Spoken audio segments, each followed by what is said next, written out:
Hello, ladies and gentlemen. Welcome back to the DCUO Sourcecast. I am, of course, Trex, and alongside me this evening, we have Super Patriot.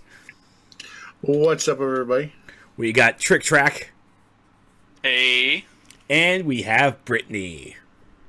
Hello. So, if you heard our rambling beforehand, apparently Twitch is being Twitch, and issues are arise, because I have no drop frames, and all of a sudden I would just see that my stream was offline, and I don't know why. So far, everything's on my end looks good, so I'm hoping for the best on this.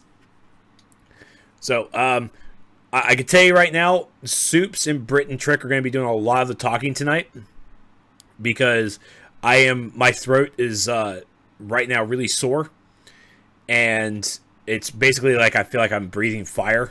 So I'll be doing just the normal stuff of talking about our stuff, and then when we get into the PvP stuff, of course, Brittany, Super Patriot, and Trick are going to destroy this and give you guys all this awesome stuff. While me, I will be over here on the test server under Test Ember Rage, and I'm going to do PvP all night after we take a look at episode 20 stuff. So stay tuned for that. Find me on test. Ha ha ha. But as always, let's start this episode off with how's everybody's week been, Soups? Sorry, I was sneezing. My week's been good. I, obviously with the PvP update and everything like that, I had a lot of stress out of my system Monday. So that was good for me too. But yeah, I'm really excited about this PvP stuff here and everything like that. I'm going to be diving into it hard this weekend for sure. I'm actually on test right now, making sure I got everything set up and ready to go for it. I just saw there's my little buddy Trexlight just logged in. Test Ember Rage. Yep, because I did not pick up my PvP gear before the show because I was eating dinner. So, you know. Yeah, apparently for some reason I need to redo my PvP armory that I had. So don't worry, I'm not sending you a scrim just yet. Thank you. Oh, and can I make sure that your orbital strike is gone? All right, and we just went offline. Wow. No. No, we'll be doing arenas, dude. We gotta test arenas. That shit was funny that night, though. Yeah, ha ha ha. Hey, everybody else laughed. Don't get salty with me.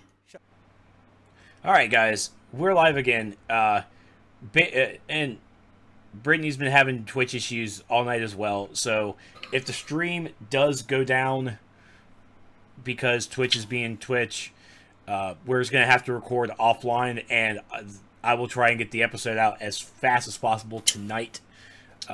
So if the stream does go down, we won't be able to do. I won't be streaming, of course, the game. I won't be in the game because no reason to really be in there to talk about anything because I can't show it to you guys. So I'll have to just do something different there. So I'll have to try and do like a PvP event thing probably Sunday or something, so you guys can kill me and have fun doing so. But let's move on. So it is fun, folks. It is fun, though. Yeah, you would know. Lasers from God. So, continue on with how your week has been.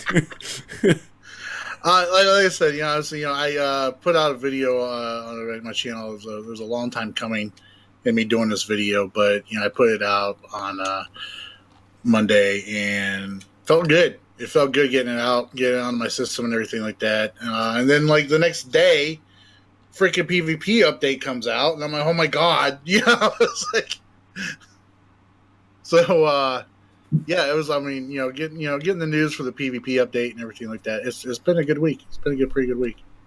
And my daughter turned 15 today. Oh, happy birthday! Well, happy birthday! Yeah, she's out with friends because Dad's not cool anymore. Yeah. Well, yeah.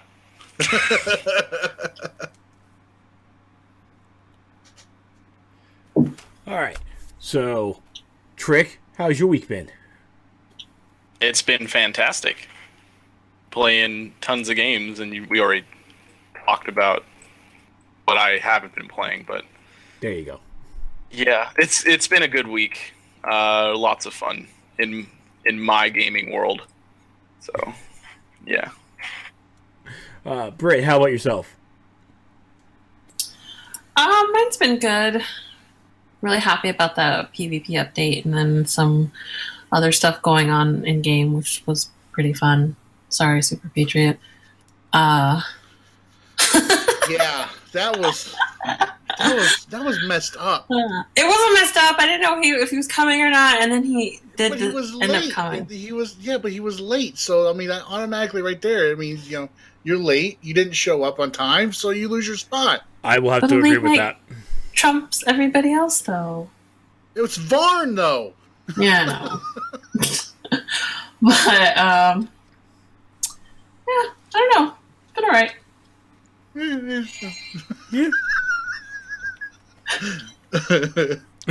Wow. All right. Week has been pretty good. I'm actually upset that my throat is sore because now I'm worried about my Rock Band stream tomorrow because I might not be doing any singing at all. And I do. Oh, that might be an improvement on it though, Trex. Oh, listen to this jackass. Damn. Wow. I mean, I like to sing, and I sing well. Not great. I just sing well. Or I'll even go with okay. I sing okay. But I got this cool little Rock Band the Legacy adapter. So my cousins are going to bring the drums and the guitar. So we'll have a full band set up for tomorrow night. Cannot wait. Oh, nice. Nice. I want to see. I'm crossing my fingers for the day when you can actually play that Iron Maiden song. Okay, look, hand to God, seriously, it's not me BSing, it's not me making excuses or anything. I nailed that opening. That's an 18% of the song opener. I nailed it. I got all the way, I was about to hit the chorus, and the red and blue button got stuck. It got stuck to the point that I had to turn the controller off, reset it, reconnect it to the Xbox just to get it working again. I was furious because I could have beaten that song. I got past the toughest part of the song. It's the opening. Oh. Yeah, but I mean, the next time you went to play it, though, you totally freaking biffed it, man. Yeah, I did. I certainly did. The second time, that was me. That was all. I just I even saw me going to the red. I'm like, come on, you can do it. Just a few more seconds. I failed. So that's. I'm sitting here watching them play, and I'm typing in the chat, "Crash is imminent. Crash is imminent." The Trex crash. He's about to rage crash. Oh man, Iron Maiden, man, they just know how to rock it. They know how to do it. They just do. So, but in game has been pretty well. I finally got to play episode 19. The solo. Well, okay, the solo was actually a little bit more difficult. Tiny bit, not too much, but a little tiny bit. I mean, to the point that I think the first go around. And that's your own fault. It is. It really is. Because during the live test that Meps threw me in, I didn't have to use a soda, and now it's like the 2 times I ran it, I had to use a soda. I'm like, God damn it, I need this feat. What? Like, stop doing this to me. And it's always Jesse. Is it Jesse who is in there? Mm-hmm. Okay, yeah, it's always Jesse. Yep. Because he just wrecks me because I'm rage. He interrupts my combos and he sucks. I hate him. But and then what CR are you when you're doing it? You're for your DPS. 142. Oh, okay. It's not even. It's the interrupting us and you know what? The first time when I did the live test, I did not notice the orbs of fire and ice around the room. So the first time I ran into it, I'm like, what the hell are these balls? I walk up to it, get caught on fire. I'm like, oh, I'm dying. Out of this. Get out of this. This is bad stuff. I don't know what this is. I did not see these the first time. So that was the experience. And then Demon's Plan is... I have to say, and I'm going back to last week when we talked about that whole tank in the alert. I am perfectly happy I am a tank, and I'm a good tank, and because, wow. I mean, the regular was, okay, it might have been just a walk in the park, maybe. For me being the first time in, I didn't die, but I had maybe a little issues, so what are you going to do? It's my first time in. But then the Elite, it was the second boss. It was Eagle Eye. It was Eagle Eye and Blast Bomb, or Bomb Blast, whatever he wants to call himself. It was that fight I felt like a tank. For the pure reason that I kited those two bosses and the ads around the entire room. It's like bomb spawned, and I'm like, oh, time to run away. Come over here, guys. And just pull them over. Another bomb drops. Oh, we're doing this again. And it felt great. I think that is now my favorite boss in this game so far. It was just so much fun. But, sorry. I felt like someone was going to say something.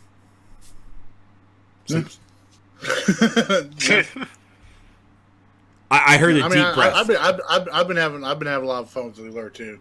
My only issue is, man, and I don't know why people do it. I really don't understand why people do it. Why do you queue up to play, as a certain role and then refuse to switch to it? Oh yeah, you were talking about it today. That is a thing that it drives me crazy. And it should.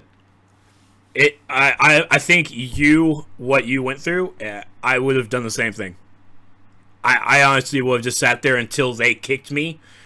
If he was not going to switch, I would have had a tantrum. I would have put myself in timeout. I was like, you know what? I'm going to sit over here until this guy wants to act right. He queued up for a controller. I see the swirly thing underneath his name. He's going to do it. Yeah. He's going to do it. And I would have sat there the entire time.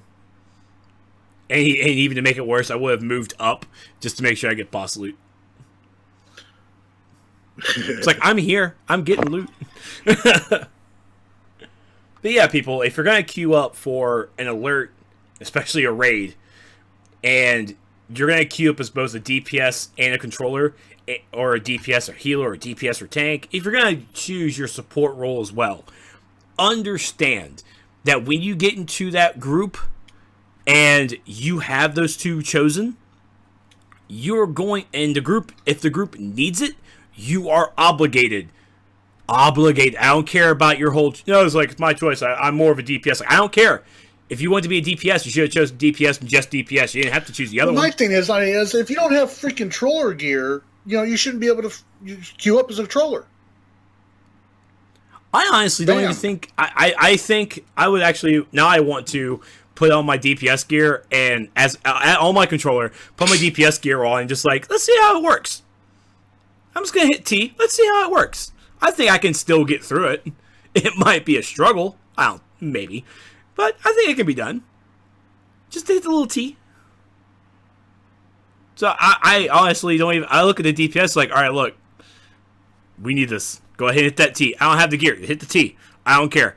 Your 30 power per second, or however many seconds it is, your 30 is going to be better than 0. That's how I see it. No, Jareth. Hey, my armories are back. Yay. Oh, you know what? I was in the wrong freaking... I was in a different layer. That's why. Never mind. So, we're going to kick things off. We're going to be talking about episode 20 and, of course, PvP stuff later on. So, as always, we need to touch upon some mail.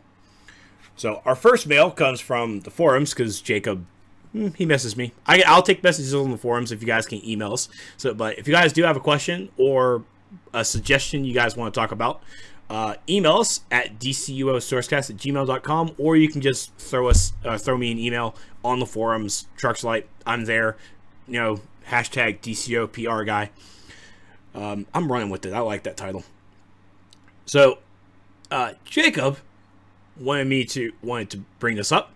Hey, I have an idea for baselines for a while now. It's gotten a lot of support, but would be helpful if showing people whom aren't exactly on the forums just playing the game. He is basically wanting us to discuss developers adding a base item vendor. What is our thoughts? Or I'm sorry, what are our thoughts? Yes, please. I mean, seriously. Please. Yeah. Like marks of victory or something like that. Yeah. Yeah, sure. Why not? Yeah. More options. Boom. Yep. Gives us something to sink our marks into. I mean, like right now I'm low just because I finished buying all the vendor gear, but She was streaming the other day, and I go into her lair, and she's just standing there. I inspected her, and all of her mods are expired. Her tactical mods are expired. I'm like, Britt, pay your rent. She's like, I don't have enough marks. I'm like, what? You don't have enough marks? What? Just replay that shit. nah, I just had bought a piece of gear to get the feet for the shock jock set, and I didn't take into account when my mods were going to expire. So, yeah. And I don't like to buy all my mods expire at the same time. So I didn't want to buy 4 of them and then have like one of them expire at a different time just because I don't like that. But don't worry, I got That's why you stagger your payments out. That way you're not getting hit with everything all at once. No thanks. I like having them all expire at the same time. But generally I'm not that low on marks. I don't know what I was doing, but I may have bought some of those. What are those things you can get from the vendor to make the gear? It's not the metalloid scraps, but it's the other item you need. Matter enhancers. Yeah, I think I might have bought some of them. Oh well. Don't worry, I got them though. I got them. Yeah, a base item vendor would definitely be appreciative. Greatly, especially for those players who like to make their bases and everything. That's racist, Grid. What did he say? I saw Brittany. Oh my God, Grid! What the hell? Apparently, I need to rewatch it. I did not see her in the X-Men. Actually, no, I did. You didn't see Jubilee in there? Oh! Was that her? I was like, she's Asian? Yeah, Jubilee is... Well, the cartoon didn't really describe her as much, but yes, Jubilee is Asian. The artist didn't really render her that way, because, white people rule back in 90s cartoons. But yes. Well, yeah, I was saying she was clearly white in the 90s cartoon. Jubilee's going to be in Apocalypse? Yes. In the comics, she is Japanese. Yes. She's an American Japanese, but she is Japanese. And I'm sorry, but Jim Lee did render her Asian. All right. Wait, are you saying in the X-Men animated series she was Asian? No, in the animated series she was straight up drawn like Caucasian, but okay, I was gonna say wait, she was Asian because in the white. In the comics she was introduced. She was Japanese American. Oh, okay. I don't think I've ever read any of them X-Men comics, so gotcha. But yeah, so yeah, and you know what? Jubilee didn't even cross my mind for Brittany. I went with Olivia Munn's character Polaris, which is also racist because she is Oriental as well. So yeah, it didn't really think. It didn't. I didn't think of it like as soon as I watched it. I was like, "Oh look, it's Brittany." I can't remember if it's her mother or her grandmother who's either Korean or Japanese. I can't remember. Who? Polaris? Or no, Jubilee? Olivia Munn. Oh, Olivia Munn. Oh, crap. I think it was her grandmother. She's Korean? Yeah. I can't remember if she is or not. I know she speaks Japanese fluently, so she must be. So it must be Japanese. God, I was about to sing that Google song. this. Hold on one second. I think I've turned in Japanese. That was an old song. Anyways, yeah, so base item vendors would definitely be good. There's no reason to have a secondary mark system. That is still stupid because what does everyone complain about? Hey, we need new mark sinks. Well, congratulations. If we have a base item vendor, why would we have a secondary mark system when we can just use marks of victory and just plummet them there? We need more mark sinks, True, but we don't need to have a secondary mark system in order to have that mark sync. You guys complain that you don't know what to do with your marks of victory. Apparently Brittany does, because she just blows everything.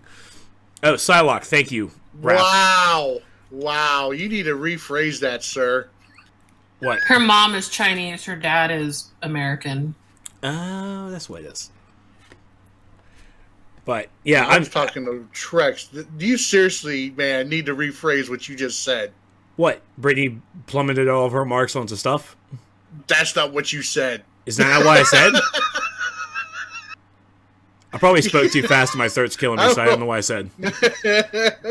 I will type it out, what you said. Okay. And then I will let you decide on whether or not you should have rephrased that. Okay. I'll type it in the Sourcecast. I have no clue. But, yeah, so I'm all for the base vendor. I think a pretty cool way to do it is probably just use like the broker UI and just break it down with and put the base items in there. And so not really like a search, maybe a search function will probably actually be useful, really useful. But you can break each section down into the dynasty, blah, blah, blah. Oh, I'm not rephrasing that. Are you kidding me? What the hell? No. That's funny though, but no. No. There's no way I'm going to repeat it now either. It's going to make me even more. It's going to make it more worse, or it's going to make it worse. Yeah, whatever. So I'm not even going to repeat it. Whatever. So base item vendor. I'm all for it. Thumbs up. Go for it. Yes. All right. I liked the one idea that was on Twitter the other day. What was an idea on Twitter? More races, essentially. That's racist. No. Yeah, it was Jareth tweeted to me my feelings on the races, on just like, the super speed, the flyer, all that good stuff. I'm not against races. I did them, and I did them. I'm done. I did them for every single movement mode, and I'm done. I will just spin my replays to repeat them. A PvP race that I think you might have suggested too, Jareth, that would be hectic, but at the same time, you could just make it multiple races. The multiplayer races, like we had the Gorilla and the Valentine's Day race. Those would be cool. I mean, honestly, those are just like a side extra thing to do, so I don't see any problem with them. If they add more races, will I do them? Yeah, because most likely they're going to be feats, and they're easy. I mean, well, not the super speed in Robinson Park. I still have vertigo from that. No, the one around Ace Chemicals is nauseating. Oh god, that too. We just need more features in the game, which is why I support more races. Yeah, I mean the races are that's pretty something good. that's unique to the game. That's not PvE. It's not PvP. It's something that you can just go and do and have fun with. It's not gonna take over the game, but it's something that you can go and do. And I wish there was more of it. Yeah, so I'm all for races. I am. Let's do it. If resources will allow. Alright, so again, if you guys have any suggestions or questions you guys want to ask us and we talk about on the show, just email us at dcuosourcecast@gmail.com or just message me on the forums and I will try to get to them. So thank you, Jacob, for your suggestion. And yeah, base item vendor, bring it. Make it happen, Captain. All right, so some announcements that happened this week. Jared, see email? Well, I'm done with emails. We'll check them later next week. So some announcements. It's a big show. We have a lot. You gotta be quicker in that. Jared. At the same time, I did not check Gmail before the episode, so we'll get. Well, I mean, it's a big. We have a lot of PvP stuff to talk about, so I want to make sure to run through this so I can stop talking and let them talk. So, announcements. Yay. A thank you, members.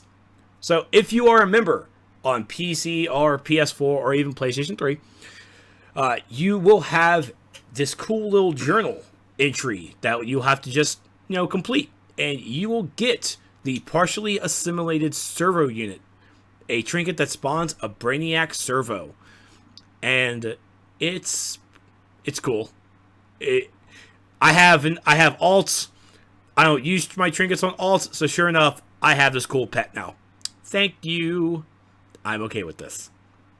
So, this pet will be available for members to complete in your mission journal until January 4th. So, on January 4th will be the last day to receive your gift. So, if you want this bad boy, be sure to sign up, sub up, become a member, and you'll get it and have fun with it.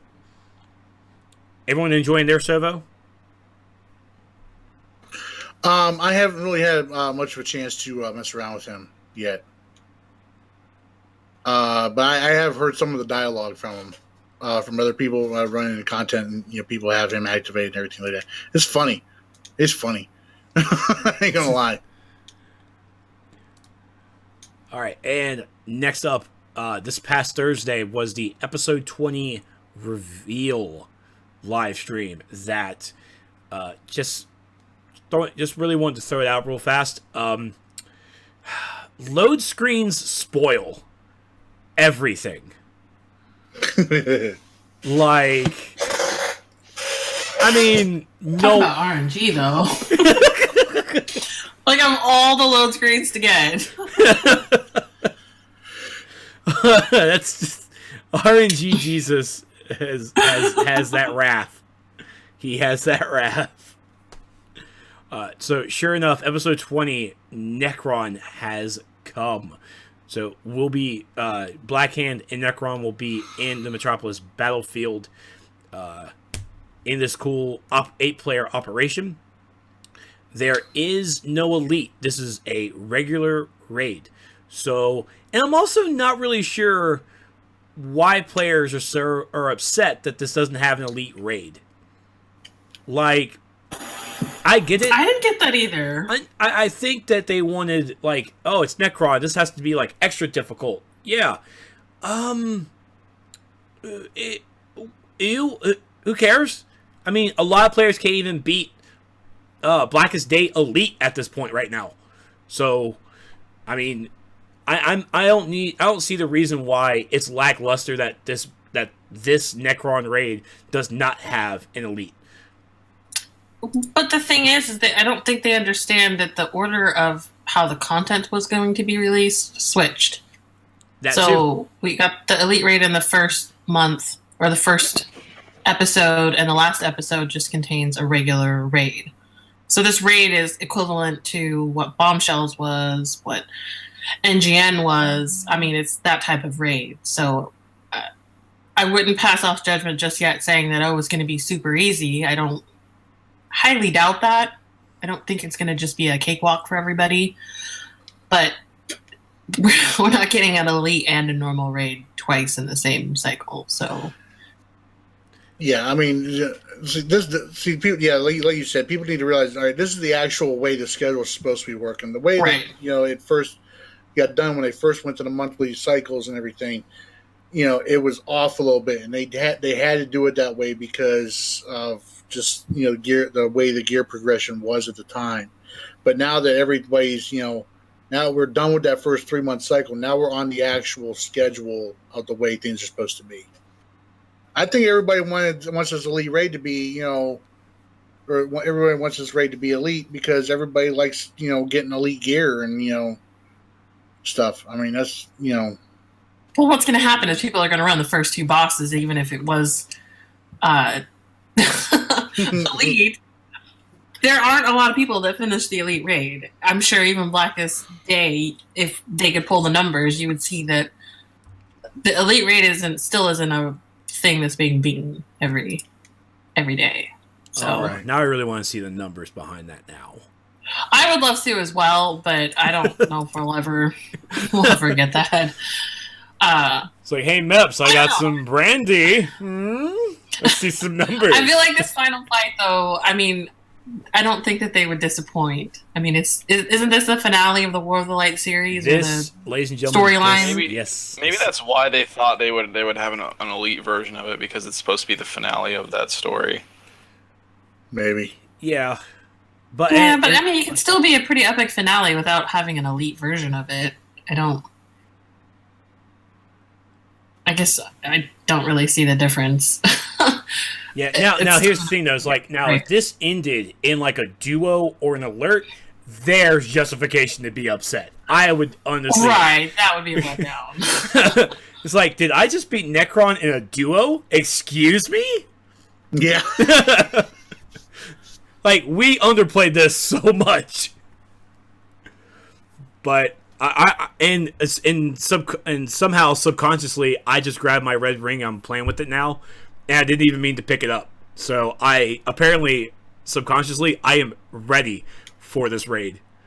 I've beaten Blackest Day in normal. To me, I'm like, alright, you know what? I beat Blackest Day. I'm ready for the next operation. I'm ready. I don't have to beat the elites like to know that I'm ready. I'm ready now. I need episode 20 in my hands. I'm ready to beat down this guy. I was going to say black guy, but that was going to be really racist. So I stopped myself.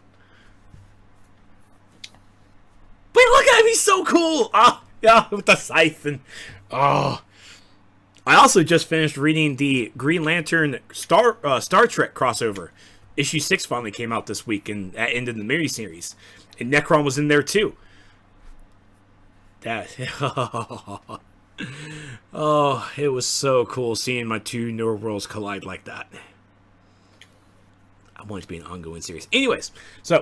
I don't even know what the raid was actually called. I don't think they named it. Oh, Blackest Night, I guess is what it's going to be called. Cool. So, yes, this is the end. Waiting for him to see that. What is the raid called? I don't know. I didn't know, man. I didn't know. So, Blackest Night, 8-player operation does end the War of the Light saga. So, and most likely we'll see some epilogues, just like the Trigons that we see here, the new duo, Wastelands Wonderland, where we have Jacob and Jack, respectively. They're here, yay! So the way I read it, I almost thought it was like a bounty. Huh? Actually, yeah, it kind of is worded like that, isn't it? Well, just the way that's the description is, it sounded like they were bounties. The Gotham Wastelands, which would be nice because it'd make players go back out there. Yeah. So is this the actual last Trigon according to SJ story for a while? According to SJ, this is the last Trigon story that we will see this year. It's also the last Lantern. This year, or rather, beginning of next year. Okay. we won't be seeing Trigon stuff for a long while, but I think she hinted that he will return in some form or another. Okay. So yeah, yes. Obviously. Yeah. So the whole Trigon story arc at this point in time, Wasteland Wonderlands, is the last epilogue. Will we get to see what Jared and James is doing? Probably not. So I guess those two brothers are doing their own thing until we see them later on. So this is the last duo for Trigon stuff. So if you do not like Trigon stuff, rejoice! If you do like it, rejoice! It's finally over. I don't like it or dislike it, but I think I'm kind of over it right now, so I'm... It's pretty much said that episode 21 is going to be completely different, too. So, because there's no more League of Assassins, no more Light, or the Light, no more Trigon stuff, so finally, maybe it's the Superman content? Well, yeah, we have enough Superman content. We need more Batman stuff, that's what we need. Shut up. Batman already had his time in the Light. We need more... Batman's the star of the new movie coming out. We need more Batman stuff. We need more niche. We all know that. From I have no idea how much you just irritated the shit out of me. Yeah, we need Aquaman content. Like with Oh boy. No. We need Aquaman content as much as he's going to be in the new movie. A cameo. That's it. He's like, hey guys, I'm here. All right, I'm out. No, they need more stuff that's not really touched upon too much. So the rewards for episode 20 are going to be the weapon box, as someone in the stream chat and Locke had to repeat. Weapon in a Box, which is a parody title to another song by The Lonely Island. I saw it in chat. He cracked me up, man. When Locke said that, and then and he was like, it's like, get it, weapon in a box, and that's like, no. he's like, we're not gonna do that. I was like, yes. I couldn't believe you said it. I was laughing too hard. Just wow. So you get your weapon in a box. We also get the next rings, trinkets, and a new utility belt. And also remember that in order to get the rings, you have to craft those at the R&D station. So you have to use the R&D gear system to make the rings. And then, of course, new styles, feats, and collections. And yes, Necron's chest. Necron's chest. That chest style. Everyone wants it. I want it. Yeah. Yeah, I forgot about Amazon Fury. So, of course, if you guys did miss the episode 20 live stream for the reveal, it's on the forums, or just head over to youtube.com/DC Universe Online Game. Next is a DCUO Deck Your Base contest. Alright, so it's a merry time in DCUO. Larfleeze is out trying to make Metropolis and Gotham look a bit more frightful. Inside the bases of our heroes and villains, everything is so delightful. We want to celebrate your creative seasonal spirit by hosting a screenshot contest. So, this is what you do. 1. Deck the halls of your base with seasonal decor. Okay. Take a screenshot. I'm just sitting here waiting for you to have a Freudian slip right now. Stop it. With the how, I'm not surprised that my voice is not making it sound like I'm saying it. Because right now it's a struggle to talk, I can guarantee you. Take the screenshot, make it a good one, and upload the screenshot to the contest site or send it to them on Twitter. When you submit it on Twitter, you must follow DCUO, right, at DCUO, and you have to tag DCUO in the tweet and use the hashtag Holiday Base Contest. All right. Members of the Daybreak team will judge the submissions and select 10 winners, and the winners of their choice winners will receive their choice of either a Batcave Trophies and more base item pack, or the Bat Computer and more base item pack. So, if you need more Bat Trophies or Bat Computers, this is the contest to win, or to enter. So, you have from December 11th, which is today, as we're recording this, all the way through Thursday, December 24th. And the entries will be judged and prizes awarded in early 2016. So have fun decorating and go out there and get some screenshot, folks. You guys are going to do really well. I at least hope. So let's talk a little bit about some server hotfixes, because those have to be talked about. Coming from Wednesday, a lot of changes for Demon's Plan for the alert. The alchemical bombs are no longer targetable / damageable. Well, that sucks. Fix an issue where Roz's decoys were randomized too much. Fix an issue that could sometimes prevent the first boss from resetting after a wipe. Fix an issue where multiple versions of Roz or Green Arrow could appear. The training room boss should now prefer to stay inside the training room. And fixed an issue where some players would fall through the world after defeating Ra's al Ghul. Well, that's ominous. For the elite versions, the instance is now available for cross-faction play. And Talia will no longer cheap shot the players when she spawns before she taunts Black Canary or Heatwave. And then for the solo, Deep Desires, Gluttony Demons will no longer spawn on top of each other. Julius will no longer stand around if he is too far away from the font. And then forms granted by powers or trinkets will no longer bypass the magically locked door. And this solo instance will now grant prestige when Julius is defeated. Next is the server hotfix for today on December 11th. Which it's pretty big because, I need to actually log into the live game now because the R&D gear system is extended. Yes. So episodes 15 through 17. Got my lock lights today. Wait.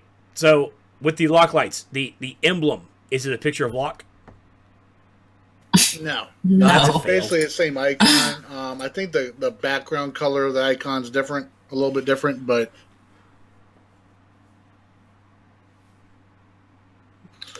so yeah. I'm sad. I was expecting a picture of Locke with just smiling or something, just a big ass grin. So the new R&D gear system has been extended to episodes 15 to 17. So when you guys are playing that content now, when you salvage the gear that you don't want because you probably have better or whatever, when you salvage it, you'll now get the lock light scraps, and you'll use those to make fused lock light scraps. And finally, you'll fuse them to build rare gear using R&D plans. So the R&D plans are on episode vendor 151617. So go out there and create the stuff that you're missing, like me, because I think I'm still missing shoulders, I believe. I can't remember. And then a PC client hotfix today. The reset content loot locks for group members. Group members that are ineligible to have their loot locks reset will now appear grayed out in the selection window. The reason that a group member can't be unlocked is now legible. So what does this mean? Well, you know me, who likes to unlock things for all the players who I run with because I like to be carried. I can't do that anymore. I mean, of course, you have to do the workaround is you have to friend them, and yeah, okay. But now the list is going to show the entire group, and it's going to show only the people who are in your friends list or your league. The people who are not in either of those will be grayed out, and when you highlight over it, it's going to tell you why they're not why you can't unlock them, because you're not friends with them, and that's a bad thing. You should fix that. So, yay! I'm pretty sure it's going to come to PlayStation 4 sooner or later. You know, PlayStation stuff. Wait, what? Oh, the reset content loot locks, it's for PC. No, I was just wondering what you said the last... Oh, okay. It'll come to PlayStation soon because, you know, PlayStation. Yeah, no, Catmon, I wasn't snoring. I was concentrating because I was in the middle of a Lair battle, which I won. Thank you very much. Nice. Oh. How was it? Huh? How was it? It wasn't bad. I've done some. I didn't spec into weapon mastery with. I'm using brawling, and I went up against a one-hander with atomic, and it was good. I mean, it wasn't like.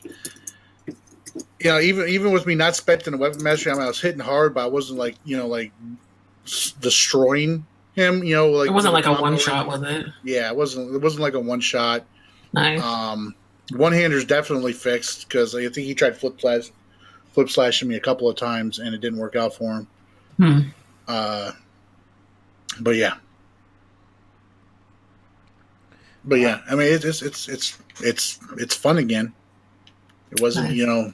Wasn't like I got spammed and died instantly. It wasn't like whoever gets the first counter basically has won whatever that. No, definitely wasn't, because I countered that guy like several times. Nice. And he did not get destroyed afterwards. So That's good. That's good to hear. Yeah, didn't they do a cooldown on counters? Or how they work? no, they haven't messed with the counters yet. The only thing they've done now is they've tweaked. They've adjusted how much damage weapon mastery and AMs are doing. All right, well, speaking of PC tests, let's hop into the Arena PvP hotfix that they just introduced, which is yesterday. So, first things first, mental. For PC test only, because they're doing the mental mid-range improvement right now. Mass Terror will now hit for base damage as intended when used against targets at long range. Survival mode, Trigon's Prison, they fixed the male lust demon pet, so it's no longer T-posing. And so now the nitty-gritty. Legends practice. Practice makes perfect, especially in Legends. So work on your skills in this new practice mode we've created so you can test out your Legends for PvP and PvE. Enter a simulated version of Nanda Parbat's training room to practice with your Legends character's superpower against sparring targets. It's in the Events tab on your on-duty menu. Just select Legends Practice. Can I get a rejoice? Yeah, that's pretty awesome. People are going to be able to test out Legends tunes or anything. Now, did they say whether you're going to be able to use any tune or just the ones that you have unlocked? Any Legends character you have, take it into the practice. Okay, so any ones that you actually have unlocked, you can take into practice with. That's cool. And then... You know what's funny? Yeah. Sorry to interrupt you. I just thought it was funny. I actually saw something on the forums that somebody was complaining about that, about how that would be a good thing. And I was like, what? I don't see how it wouldn't be a good thing. Obviously, it's not going to teach you how to counter an opponent for PvP, but it's going to help you figure out what the powers are and how they work. I know exactly what you're talking about. Yeah, instead of having to find somebody to scrim with or just going into an actual match and trying to, mess around with it, I was like, I don't see how this is a bad thing when people are going to be able to learn the characters in a, I guess, safe setting on their own time and not in your Legends PvE match or run or something like that. So I just thought that was a funny complaint about, or question as to why that was any good or a good thing. Yeah, because at this point, the Legends characters, like, even now, I still don't know the names of these powers. And the only way you get to do them, and the only way you get to do them is like the first 30 seconds when you get into the match and you get to mess around with that Toyman doll and just beat up on him and get your power back. It's like, that's not enough time. You have to hit the F1 button on PC, scroll through, try to find the name of the attack. I'm like, okay, so what does this do? It doesn't tell me. Crap. So I don't know what this does. And so it was just a clusterfuck. It really was. So now that we have this practice room, it's just that. It's for practice. It's so you can learn the combos, learn your rotations. And then when you feel comfortable that you can use this character, go into a PvE, go into the PvP, and probably die a lot. But if you're not dying, you're not learning. That's still my motto. I don't care. So I know exactly which thread you're talking about because I saw it and I was going to reply to it, but I was like, you know what? I'm going to take a step back. I'm going to let these people just go off because they're wrong and I'm right. Whatever. Yeah. Do not need to impose myself, and it's okay. If it's something that you're not going to use, so you don't need to use it. For people who do need to use it, have at thee. I hope you guys enjoy it. So these are the things that happen on the hotfix, and of course we're going to talk about those changes. Our Soups and Brittany are going to talk about the changes from the work in progress thread in just a moment. So hit. If you don't have the link open it, because my throat's already starting to kill me, and I got one more tab to go. All right, so the arena PvP, they reduced the damage of weapon mastery attacks. They removed the crit bonus after performing a weapon mastery attack. Reduced the damage of advanced mechanics. Removed the advanced mechanic power regen. And reduced the damage of hold combo weapon powers. These include Aerostorm, Full Auto, Dual Fury, Scissor Kick, all those cool things. So for more information about this, we gotta go to the PvP thread. But before that, the final hotfix for today. For the PC test, episode 20 is on PC test today. Is Blackest Night and Wasteland Wonderland is on there, including the next Legends PvE, which is Owen Science Cells. And for PvP content, or for the PvP combat, my bad. Here we have, they fixed, this is today, just now really, because they just opened it back up. They fixed an issue where occasionally munitions wouldn't get its AM damage in arena. Well, wait, who uses munitions? Like, I have no idea what this is. It's that power no one uses, right? Munitions is still a good troll power. I don't know. I had somebody send me a tell just yesterday, in fact, asking me which power was a good troll power. And I mean, I think, my opinion is, all the troll powers are good trolling powers. I mean, they each have their own different flair, with certain things that they do, but they're all good troll powers. Now, DPS side of it, that's an entirely different, thing. I mean, you got for the most part, all troll powers kind of play the same. Yeah, you got. I mean, DPS side, you got your gadgets, your mental that shine really well as far as doing damage and everything like that. And then you've got your quantum and your munitions, still kind of hangs in there a little bit with those two. And then unfortunately you have hard light, which if you switch to hard light to DPS, why? Why? I'm just curious why right now, because poor thing. Unfortunately, just hard light is not good. I don't know if I told you that I ran the Demon's Plan alert the other day with a hard light DPS, and I was tanking it, and I put out half as much damage as he did. That's bad. All right, continuing on, they further reduced damage from the advanced mechanics by 50%. So they reduced it even more. They also reduced the damage from dots from nature, electric, and celestial. Removed the advanced mechanic damage from celestial. Reduced damage in nature's dog form. Suck it, puppy. Further reduced damage from weapon mastery and big combos by 50%. Rest in peace, Big Scoop.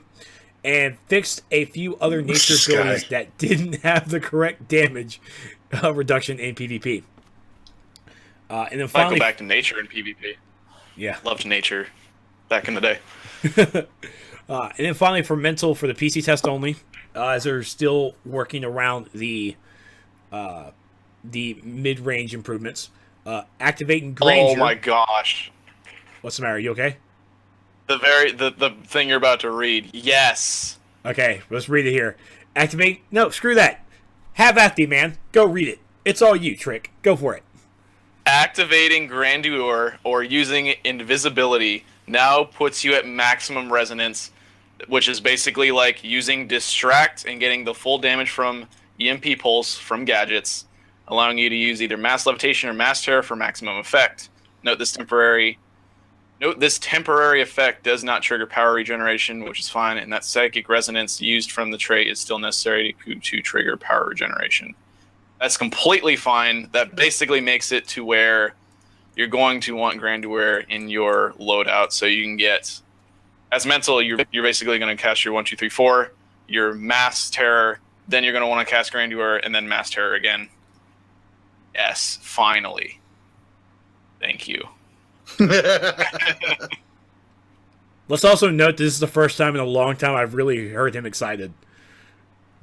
Just saying. Well, I mean, I'm excited because that's a buff, but I'm also not that excited because that makes mental play the exact same as gadgets, pretty much.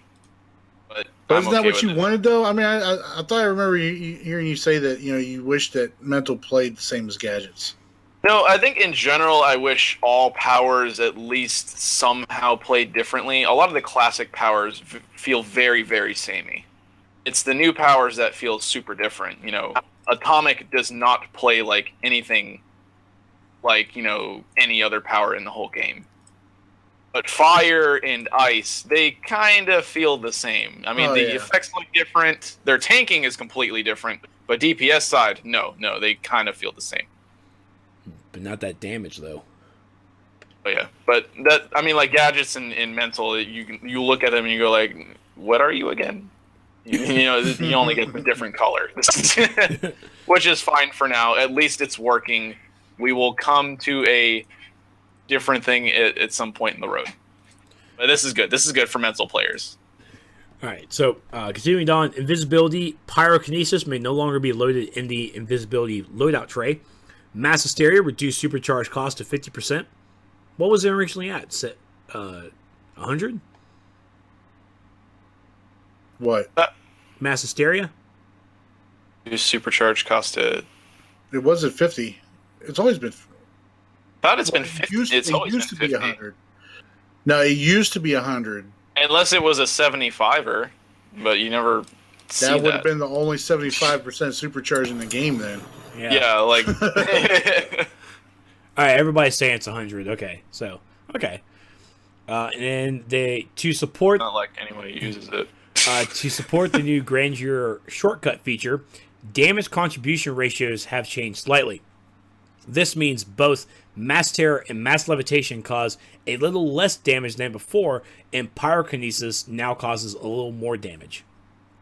And then psychic resonance, amplifying resonance by using abilities now refreshes its duration for 3 seconds instead of 1.5. This allows a better chance at salvaging a rotation if you recover quickly enough. Thank God.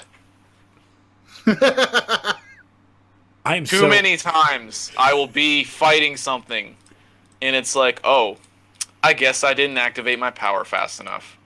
F me, right? Yeah. Because there's no way to tell if you stacked your spells correctly.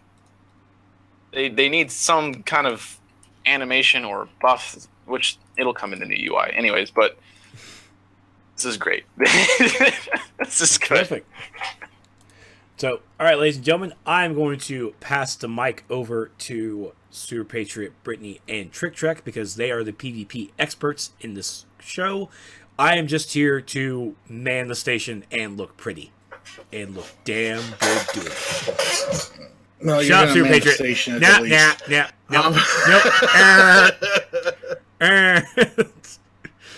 Let me have my moment. All right. No idea, Sark. I don't know. I don't even really know who uses invisibility, unless you're trying to PvP or something. Seriously, the whole stealth, what was it? Perception stat? Perception? Get rid of it.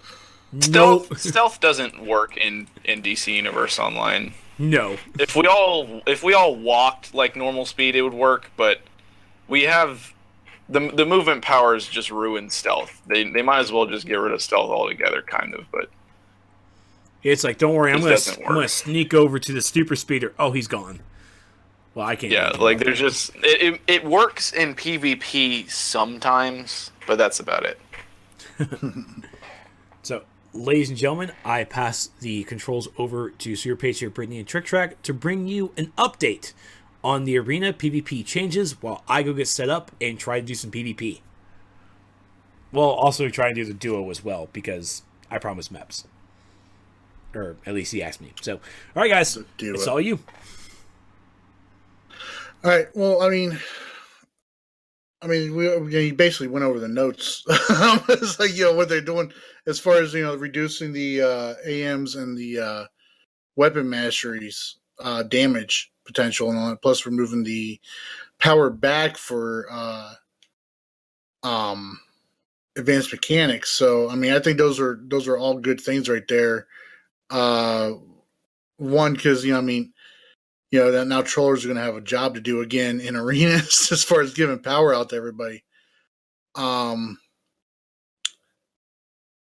I think it's a good first step. It wouldn't have been the first step I would have taken personally, but this is a good first step as far as, toning down the damage that everything's doing in arenas.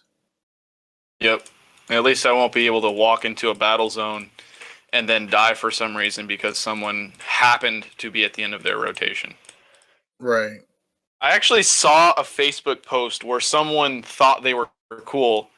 They began a duel, and he started a celestial rotation, and then when the duel began, he happened to be at the very last spell and one-shot the dude. And I was like, so this is supposed to make the game look good? Like this just looks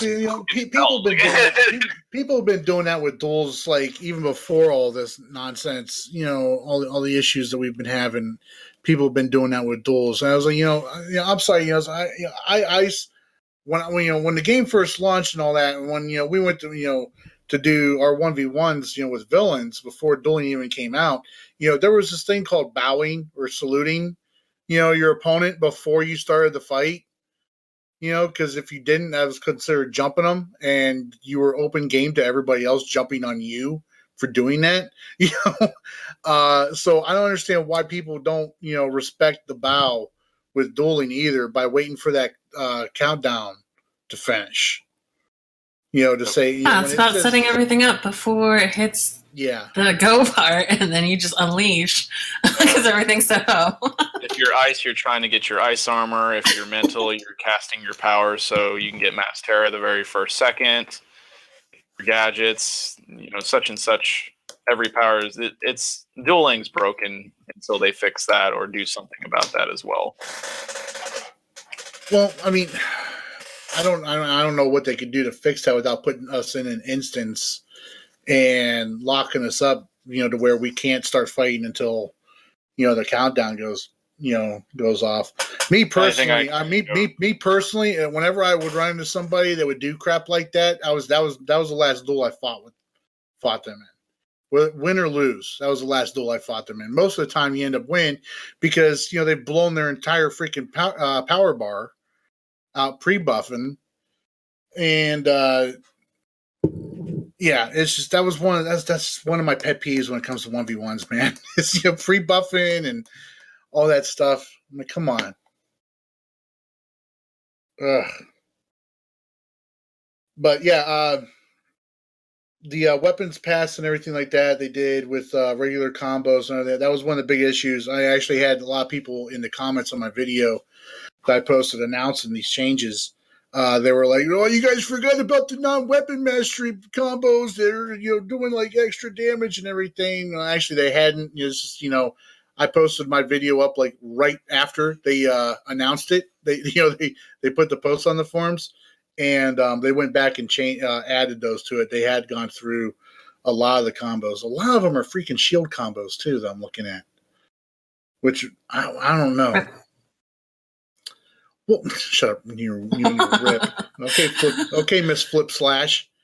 I don't care. I'm still gonna use one hand. I love it. I don't care if it's not OP anymore. It's still my favorite weapon to use. I was actually using dual pistols. Super counterable, but most people actually don't know how to use dual pistols, so they don't know really how to fight it. That's what I was saying. I was like, man, wouldn't it be funny if dual pistols were just buffed to no end? Like nobody. If you know how to use dual pistols, it's great. But people don't really use them for.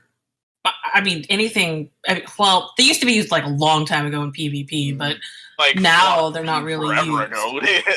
I mean, they're not like it's not a common weapon that you see people using, and when you do see people using them, they're full autoing, and that's about it. Oh no, unfortunately, that tends to do some of the most damage with dual pistols. But if you know how to use dual pistols right, it's a really good weapon. Like I said, most of the time I'm using dual pistols in arenas. They don't know how to fight me. Yeah. They'll be like, okay, I'm going to cast this. I'm going to do something that's interruptible. I'm like, well, I'm just going to use shot on you. Like, wait a minute, that counters? Like, I'm like, yeah. Well, I'm just going to block. Well, then I'm going to use slip shot on you. I'm going to use loft shot into a slip shot. I'm going to use magnum round into a slip shot. And then, like, no one knows how to fight that. Most people just will try to lunge me, which dual pistols is very lungeable, but because a lot of dual pistol combos are channels for some reason. I've never really did anything serious with dual pistols. I've messed around with them here and there because it is a very fun weapon to use because of all the different ways you can like combo into things with that. Why I was really disappointed when Deathstroke was announced as being one-handed. Well, because everybody flipped out about him being dual pistols. I'm like, wow. He would have been great as a dual pistols character. Great as a dual pistols character. Now he's one-handed and no one gives a crap about him. Let's look in Flip Slash. Well, when I go into most Legends matches, I don't even see Deathstrokes. I never see Deathstrokes. Really? No. That's weird, man. He's well. I mean, that's probably got a lot to do with his powers. You know, They're really not that great. yeah. I enjoyed freaking like Legends PV. I love it whenever there's a chance I get a chance to use Deathstroke though. Because he's fun. I have a lot of fun with him. I don't get the stigma. Just like the same people are like have the stigma with Robin in Legends PVE. Robin's great if you know how to use him. God, Robin puts up so much damage. Well, everybody thinks that since he's staff, let me actually go and do all of his combos. No, you use tap, hold, and then you clip that, and that's all you do. Does a shit ton of damage. Yeah.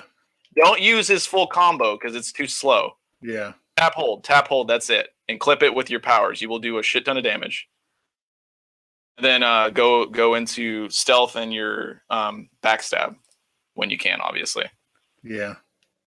He just has a small amount of damage, but he can run away because his backflip is actually, it's got a special ability behind it. His backflip will toss you across the map. Yeah. Which is great. If you know that Robin can do that, you can actually get away from people really fast. Yeah. But getting back to the arena stuff and everything, like I said, from what I can tell, I've only did the one Lair battle so far. I mean, that's the damage was not oh my god, I just got one shotted, or anything like that. You're not getting blasted anymore, from what I can tell, and that's even with the gear that we have, which is mostly it's outdated gear as far in regards to way powers work now and everything like that. But it's definitely made the matches are survivable to the point where you don't have to worry about getting one shot at the start. It looks like I saw I was able to use my powers a lot more. I did notice the one thing issue I'm having, I ran out of power, not very quickly, but I don't think we have. I think they're going to need to tune up the way power consumption works still. I think what they need to do is add it to where power regeneration when using your weapon should be twofold in PvP arenas. That way it encourages you to use your weapon combos when you're out of power, and it'll still encourage trollers. Right.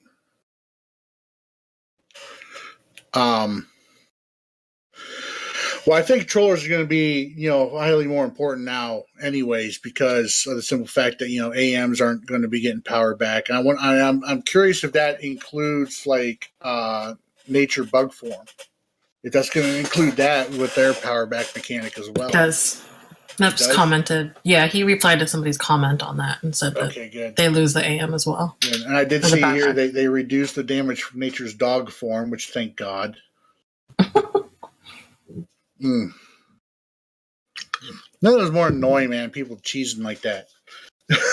I mean, it hits the freaking hard. It's cheese, and yet there you are, just eating a whole block of it. What else? So they reduce damage on dots from nature and electricity and celestial. Let's see here. Further reduce damage from weapon mastery and big combos by 50%. Wow. Well, I didn't get a haymaker off in that fight, but that seems excessive. I don't know. I'm just glad that it will go back to more or less where a fight's not going to last 2 seconds. Yeah. That's the big thing. See, that's a small step, but it's a small step in the right direction at least. Yeah. See, me personally, I would have gone with tuning the gear first. Tuning the gear to where your gear helped with survivability, because that would help with open world a lot. Because all these changes right now are for just arenas that they're doing. But in open world, people like the PvP in open world too. And I get that, they're concentrating on arenas, but, increasing the survivability on our gear would seriously help a lot with open world in regards to, people running around in PvE gear right now. Because the PvE gear is far surpassed. Still not going to fix the fact that they'd have to change it in open world to where you don't get one shot. Because you're still going to get one shot out there, Well, that's why I'm saying. It's like, if our gear had a lot more toughness on it, we wouldn't be getting one shot by the all this other stuff. I would like to see like the calculations behind toughness, because I almost never feel more protected when I have more toughness. Yeah, I feel like I'd have to have like 10,000 more toughness for me to guard like 100 damage from a player. Yeah, and that goes. I've never seen a huge difference. A lot of that falls in line with when they changed up the way the gear worked. Instead of toughness being our mitigator, our health is now our mitigator. Which doesn't make any sense in regards to survivability for PvP, because in PvE, the more defense you have, the less damage you're going to take. I mean, that's why ice tanks are so damn good. It's like that's why Atomic's doing so well. Atomic's got the best of a couple of worlds, though, if you ask me, in regards to tanking. Hey, Soups. Huh? After I get the logistics officer, which is the green gear, where do I get the next tier? The next tier should be in the Hall of Heroes. I am in the where Hall the of big Heroes. Statues are at. Yeah, I'm both of the bots that are not the style, the one style, and then the other two. Nothing's in there. All right, what gear did you get? Did you get the 97 gear or the 96 gear? 92. My PvP CR is at 92. I picked up. What CR is the gear that you have on right now? You mean item level? Or Weird, I can't hear correct. It's 97. Did you get the rings? Yep. Or trinket? Yep. What? Your CR should be 97 then. Hold on, I'm going to come to you here in a minute.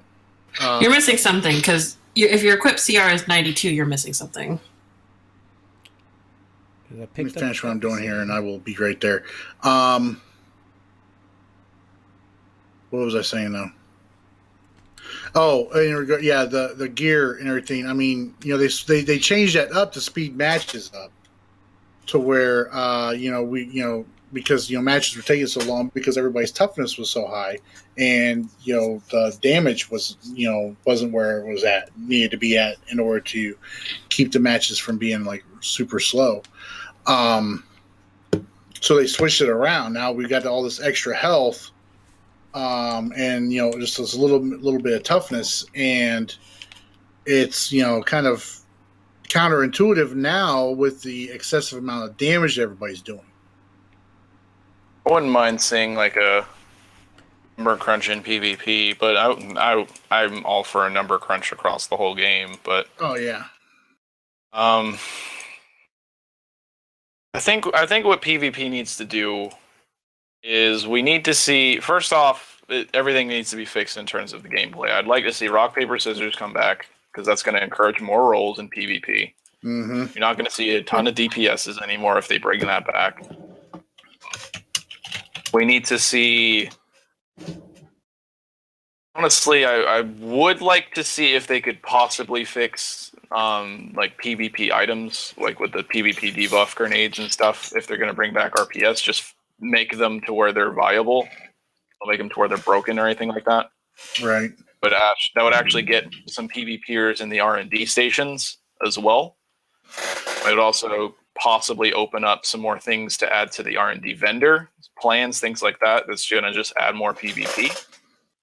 Yeah, I'd like to see.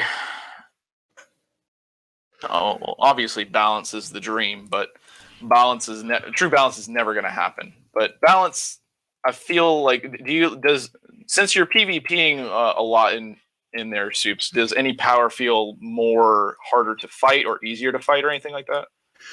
Well, I've only run up against another atomic player right now, and I'm not sure exactly what he was using in his loadout.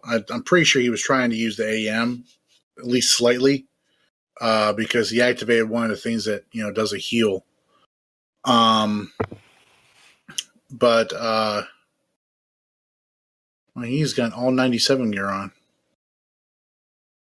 Yeah, I picked up the wrong trinket.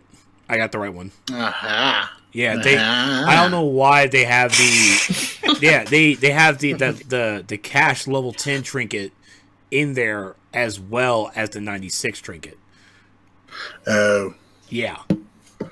So yeah, that'll do it. RPS system. I mean, in my opinion, RPS system is one of the biggest things they need to bring back. Yep. To the game. I don't know about the debuff grenades because they'd have to bring back the utility belts, which I would love if they brought back utility belts for PvP.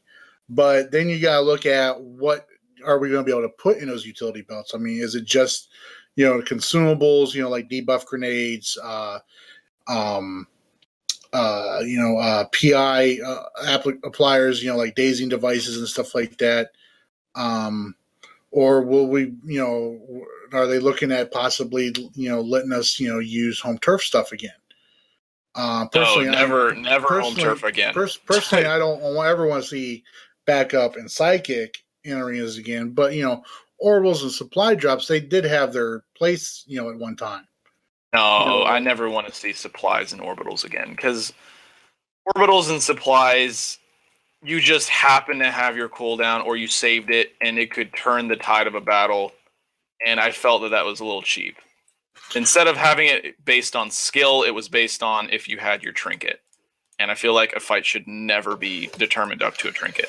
Well, then you got to look at if that being the case, then is what all would we put in our utility belts? Because I don't foresee people replacing those with the debuff grenades. The PvP debuff grenades, I thought they were used for against your counter roll. So they had one for each roll, and that would just debuff that roll.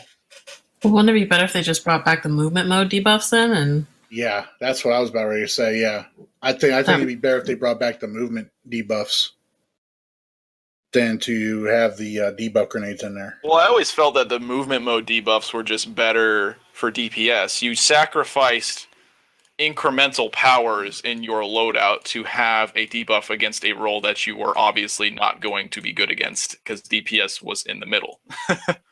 Yeah, at the same stance. So, if you say you like to queue up in arenas as you like to heal arenas. So you like to heal arenas and everything, or heal in 1v1s and 2v2s, but you queue into a 1v1 and you're up against a controller.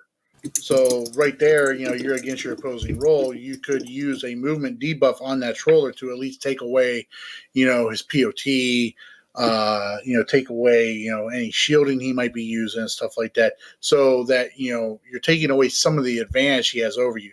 The RPS system, with those movement debuffs, the only thing those things did was they removed buffs and debuffed certain, abilities. But your opponent would still have the confidence boost over you in there. Because I used to, like you said, I used to, queue up 1s and 2s all the time as a DPS, and I'd run into tanks and all that. I'd hit them with swoop, to take away their shields, or take away their health buff if they were fire or something like that. And healers, I'd run into them all the time. They'd have their confidence boost over me. I hit them with a downdraft. That nerfs that not nerf, but debuffed their healing and took away their shields. But they still had that confidence boost where they were doing extra damage and everything. But so like I said, if they were gonna bring the debuff consumable back, then they'd have to open up the utility belts, and then we got have a big discussion on what's going to be in those utility belts. I mean, but what else could you put in there, though? Just have it to where your utility belt is 2 consumables, 2 trinkets. You'd have your breakout trinket, your buff trinket. Basically just limit what you can put in the utility belt. And it's only gonna, if it's a PvP utility belt, only PvP items can go in it.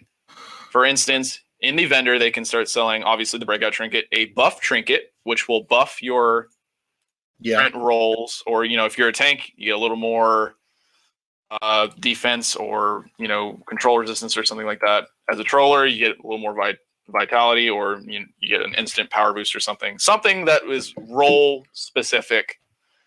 Those would be your 2 trinkets. Your consumables are going to be like your debuff trinkets, and then maybe your power interaction.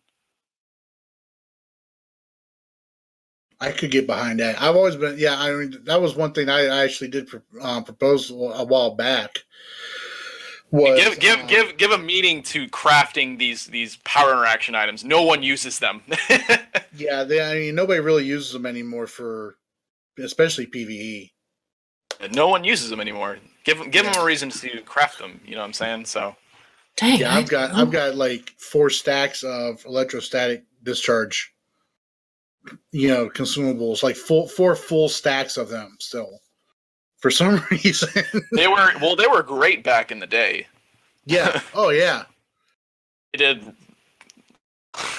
They were almost broken back in the day, but but yeah, I mean it'd be great to at least see some use out of them again, especially the PvP specific consumables. To at least give them life again would be nice. Maybe even make new ones. There's always room to make new ones. More stuff to spend marks of valor on, I feel is better. If it costs marks of valor to buy these plans, like PvP consumable plan, stuff to craft these consumables, it gets people in the arenas. Yeah. Now here's a question: how do you feel about them doing the stat clamping in PvP still? Do you think they should at least make it to where if you're fully geared or higher geared than another player, should it be relatively a cakewalk for you? Should it still be based upon skill? Should the stats not really matter? Because I feel like stat clamping made it to where stats really don't matter. Skill should always, proper skill, should always win out at the end of the day. But at the same time, I mean, I'm sorry, if I've got the full gear, 240 some skill points and all that, that guy's, stats should not be anywhere close to mine if he doesn't have what I have. He should have a massive advantage against you. Yeah, I should have a massive advantage against him, skill or not. Simply because I put in the work. That's in other games. That's the thing. It's always pissed me off. I put in the work. I've got over 240 skill points. I've got the full freaking PvP set and everything, and I go up against somebody that might be marginally better at getting counters than me, and he ends up winning just because of that, and because his stats have been boosted up. No, that's not arenas. That's legends. Okay, and that's one of the biggest things I've been irritated about arenas with the season 3 nonsense is the fact that it made arenas so much like legends. It was ridiculous. Yeah, how do you counterbalance that with trying to get newer people into arenas without them getting just? Well, I mean, this is the thing. Decimated. You go to other MMOs, it's relatively like that. If someone has better gear than you, or more talent points, skill points, whatever you want to call it, it's an uphill battle for the person who does not have the skill points, does not have the stats, does not have the gear. Doesn't mean they will absolutely lose. They can still stand a chance if they, play their cards right, counter, and play the game. It shouldn't be like an outright slaughter fest for people who have better gear and more skill points, but they should definitely have somewhat of an advantage, because that's how it is in other games. You spent the time to deck your character out, you should be you should be stronger. I mean, the only other thing they could do, to keep newer players, or people who just don't PvP that often from getting steamrolled all the time while they're trying to gear up, is separate, have a novice arenas queue and a veterans. No, the easiest way to do it would be ranked versus non-ranked. Yeah, add a ranked queue, add a non-ranked queue. Basically what I suggested. This guy. It just sounds better if you call it ranked versus non-ranked. Yeah. Novice makes people feel like like they're degrading, essentially. Like, God damn it, I gotta freaking queue for novice because not good enough yet. It's like, ugh.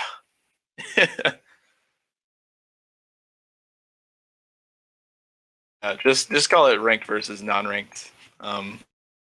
Ranked would be nice to finally have that, and that would fix that. People who are going to enter ranked are obviously going to be. They know what they're queuing for. They're going to have better gear. They're going to have more skill points, possibly. They're going to know how to play their class, their powers. Yeah. If you enter ranked, you're going to fight. You're going to have a good match. That's just how it should be. That would be the established player base in ranked. Non-ranked. Obviously, people who want to have the arena experience, it's not Legends. You're not playing as another tune. You're playing as your own tune, a tune that you customize, that you fell in love with, that you've spent time with, and you're also trying to gear your character. I also feel in PvP they should make it to where if you're queuing for arenas, I should not get the same exact rewards that I am getting in Legends. I should get more marks of valor if I am winning and losing arena matches than Legends.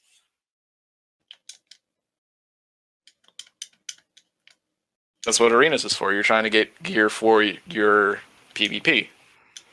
Legends, you're trying to get gear, or you're trying to buy the tunes for Legends. Still feel you should get both marks, but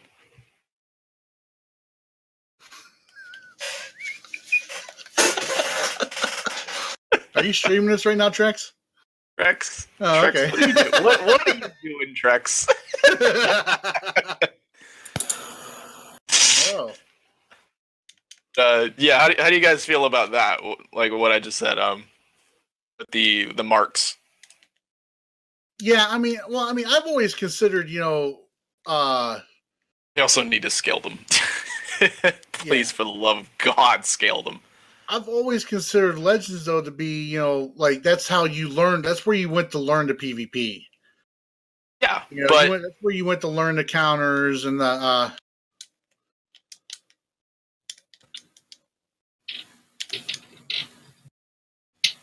That's where you went to learn the counters and everything, and where as you see, like Trex should have been in Legends. But I still feel like you should still get marks of valor in Legends, but not as much as you're getting in arenas. Because put it this way, you have people that are gearing.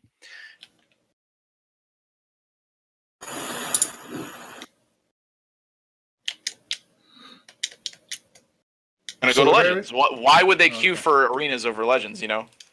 If they make it to where arenas you get more marks of valor, possibly getting it to where you would actually have a faster gear progression, especially if you're good and you learn how to get better as a PvP player. I would queue for arenas if I'm getting more marks of valor. Sense, right? Yeah. I can get behind that. Just make it to where obviously, just make it to where for whatever the respective is, you are getting more of that. In a win in arenas, you get more marks of valor. You get some marks of Legends, and marks in Legends matches, you're getting more marks of Legends, less marks of valor. I don't feel it would change the queues much. People will still go into Legends matches. People will still go into arenas matches. They still need to scale, if it's an 8v8, that's just going to take forever to get into. I better get more marks of valor and Legends in there. It depends on the 8v8, though. Because, They'll make it like Australia. a huge amount. Just, it does take a while for that to queue. I guess. I guess it depends on the AV8, but like I said, Arenas is fast, so that's that's really fast. I remember trying to gear up for the current season we're in, and we would just queue Australia and would get marks like super quick just because of how the scoring is now. So, well, I don't know. I feel like they need to bring back influence. If anything, then if they're not going to scale the like 8v8s, 4v4s, 5v5s, and stuff like that, bring back influence, because that was a separate currency we were getting that you got more of the longer that you were in the battlefield. Just add what would more you buy rewards. with it though? Would you buy with it? Yeah. Have it to where currency or influence can convert to currency. Have it to where influence could be your off stuff, or maybe make mods that you buy with influence. There's a whole bunch of stuff that they can make it to where you can buy with influence. All they have to do is just code it.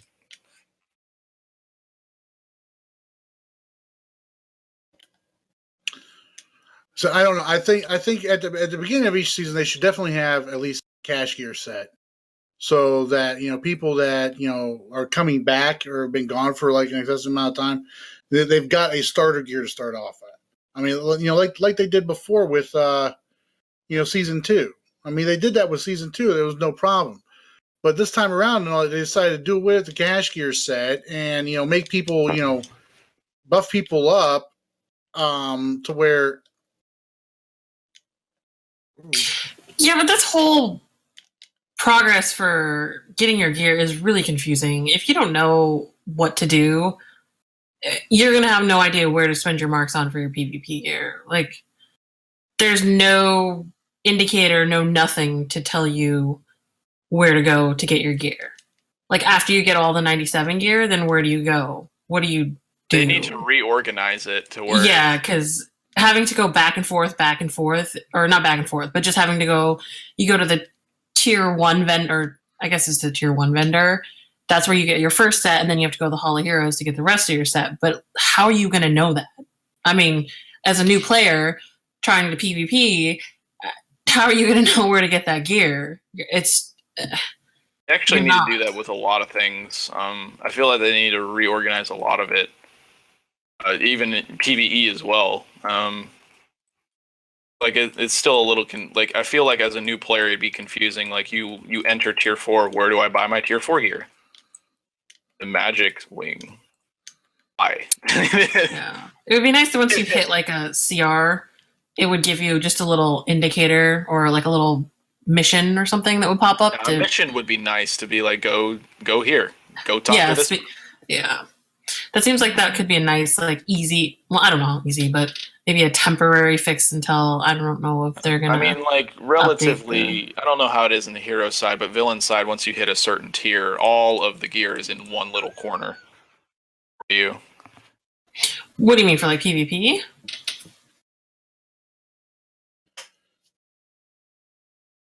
In, like, one little corner. You don't have to, like, go across the map to get to your next tier. Well, that's part of the problem that Brennan was talking about, with your gear and everything, like with the PvP gear right now. It's like there are so many different places you can go right now to get, the PvP gear. It's like, there's 3 different vendors that sell the exact same sets of gear right now in the Watchtower and the Hall of Doom. And those were the vendors that sold the original, tier 1 sets of PvP gear. The Nth Metal and the Aegis and the freaking Robin set, the Raptor or whatever set. See, that's the biggest issue. So you got 3 different vendors you go to buy the PvP gear. And then you have to go to another vendor to get to get the next 2 sets. And they need to consolidate. It's like, okay, the first set, the cash gear is sold by Aquaman. Then the next set sold by Hot Girl, and then the next set sold by Robin.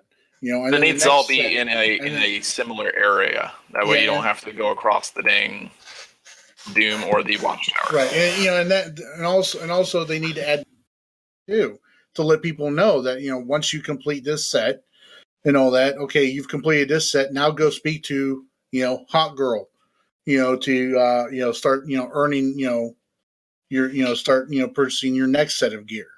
Yeah. And stuff like that. I mean, so a lot of it's, the messaging, I put out, when they first started doing the season gear stuff, with the actual PvP CR, I put out like 2 videos, showing people how to, how to do it, because, one video I put out was for, people who already had gear, and, and then the other video I had to put out for people who had never gotten PvP or gear before. Just basically show them, and so many times, like every time, like with Trex, a lot of times, people are like, I don't know, what's going on. I've gotten everything, but it's not working. I'm like, did you buy 2 rings? Oh, no, I only got 1. There you go. It was like, do you have the right trinket? Did you get a weapon? Did you get a face or a neck? It's always that. Yeah, it would be nice if that was in, like, if they could do some type of mission style.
Good job, he was Trek. fighting an electricity healer, so electricity, I feel you guys, but Wow, Trex. He actually pulled off some counters too. I'm shocked. Trex. I'm shocked. Okay, well, don't watch him now. This electricity guy is just, he's fighting an uphill battle because he's electricity. Well, I don't know why he's using E-burst on. I mean, he's fighting one, but whatever. Sorry, I was like, oh my god, Trex killed him. Good job, Trex. I gotta switch back to the stream now. So Sorry. I totally missed it. Sorry, I didn't mean to interrupt.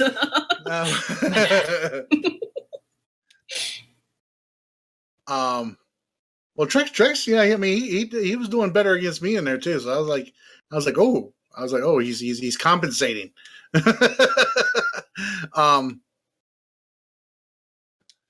But yeah, I mean, see, it all comes down to, if there's something to to buy with it though, and I mean, what would you put on the influence vendor? What would I personally put? Yeah. PP consumables if you didn't want to craft them. Convert currency or converting influence into marks of valor. into like 1, 10, 50, and 100 packs. Obviously, scaling the influence, you'd have to save up a lot of influence for the bigger packs.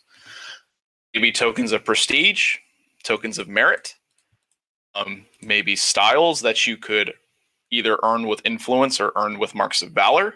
That way you're technically earning those styles while still trying to gear yourself. There's a lot of things they could just put in the influence vendor. All right. I could see it. I'm just concerned about, oversaturating with multiple forms of currency. Well, influence like we did before, because wasn't like a mark currency. Yeah, but remember before? I know, like during the checkmate stuff, I was like, we were getting influence. We had marks of conquest, and then marks of strategy. And there's 3 separate marks for PvP. Basically, there's 3 separate currencies for PvP, and it was annoying. I mean, like cash. Put it this way: cash is your PvE dollars, more or less. Influence will be your PvP dollars. I honestly don't see a harm in it. Like I said, I mean, like, put it this way: people, if they add PvP consumables back in, you're making PvP players have to technically PvE to get some of those materials. Influence would add a way of technically getting those items without having to touch PvE. If we could use influence to purchase catalysts to craft the and it was a separate consumable too. I mean, it was basically the same, but it was a PvP only consumable. Exactly. I would be behind that. Influence would make a good currency for that. So all they have to do is really just improve what influence was. I really didn't understand why they removed it in the first place. I felt that they should have just improved it. Obviously, having 2 currencies at the same time during a PvP season was a huge mistake. They shouldn't have had 2 currencies at once in terms of marks. But influence wasn't a mark. It was like cash. You just got it from a kill. It would rack up over time. And then eventually you'd be able to buy something. It wasn't something you'd be able to use after every single match, Right. It was there to restock some of your consumables if you were running low. It was just as a crutch so you didn't have to necessarily stop PvPing for a while just so you had to restock your character. And that's what it should be.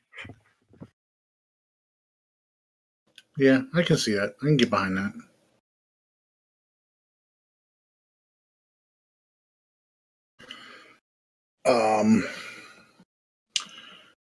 But what else? Brittany, what else? What do you mean? Like, what else should be added, or? Yeah. I don't know about added, but I would. I don't know. I'd eventually like to see the counter windows, just counters in general, be tightened up and fixed. Yeah. But also really love if they could just switch back the breaking out to where you don't go into a block. I wish I would go back to how it was before. See, I mean, they did fix that. That was fixed at one time. And it went back. And it seems to have reverted back a little bit. Yeah. Yeah. Well, that was supposed to be fixed when they fixed the CC issues. Right.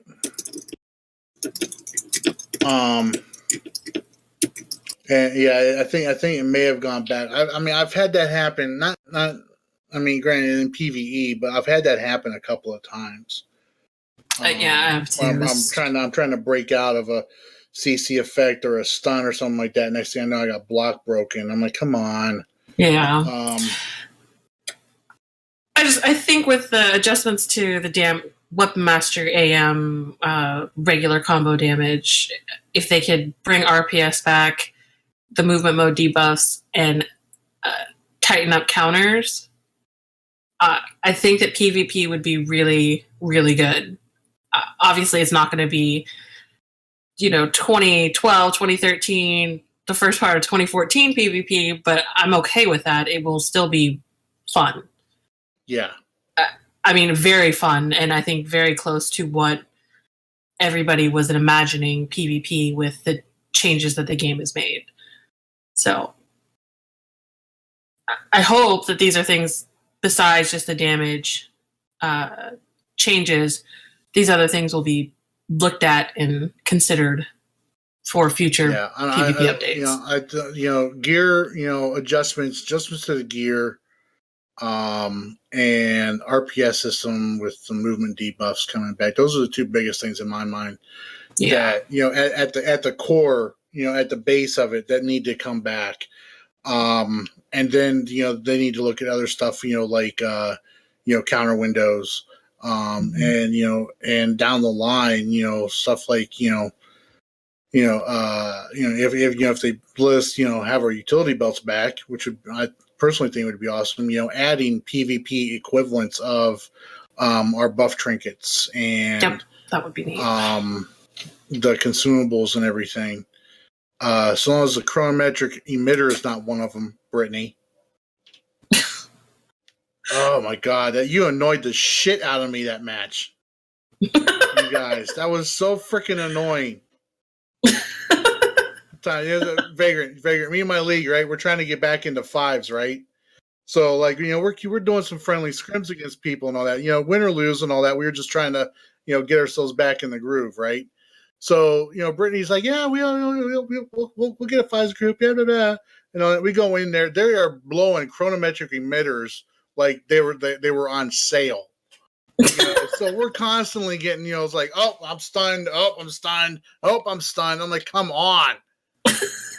That's another thing too that annoys me that I really want them to take another look at too is the movement resistances that we've got. What happened to the resistances? Exactly. What the hell? Like I that's been broken almost ever since it got implemented. Yeah. I was like, what happened to resistance? That has not been a thing since that update, apparently. Yeah. I mean, it's like, the stun resistance, you're supposed to get 10% stun resistance and all that when you spec into it's supposed to be when you get stunned and then you break out. It's supposed to be like for a solid, I think it's like 20 or 30 seconds. You're supposed to be immune to stuns. Yeah. You cannot get stun chained like a bitch. Like, that's not supposed to happen. Yeah, I don't know what happened to it. I think that's another one of those things, one of those issues, with CCs and everything. Because I actually had somebody comment on my Facebook earlier today.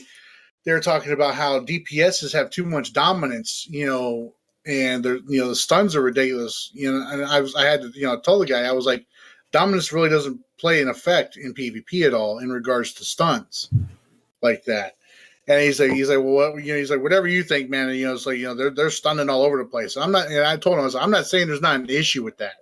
There is an issue with that. I'm just saying, devs came out a while back and said dominance doesn't play into that at all.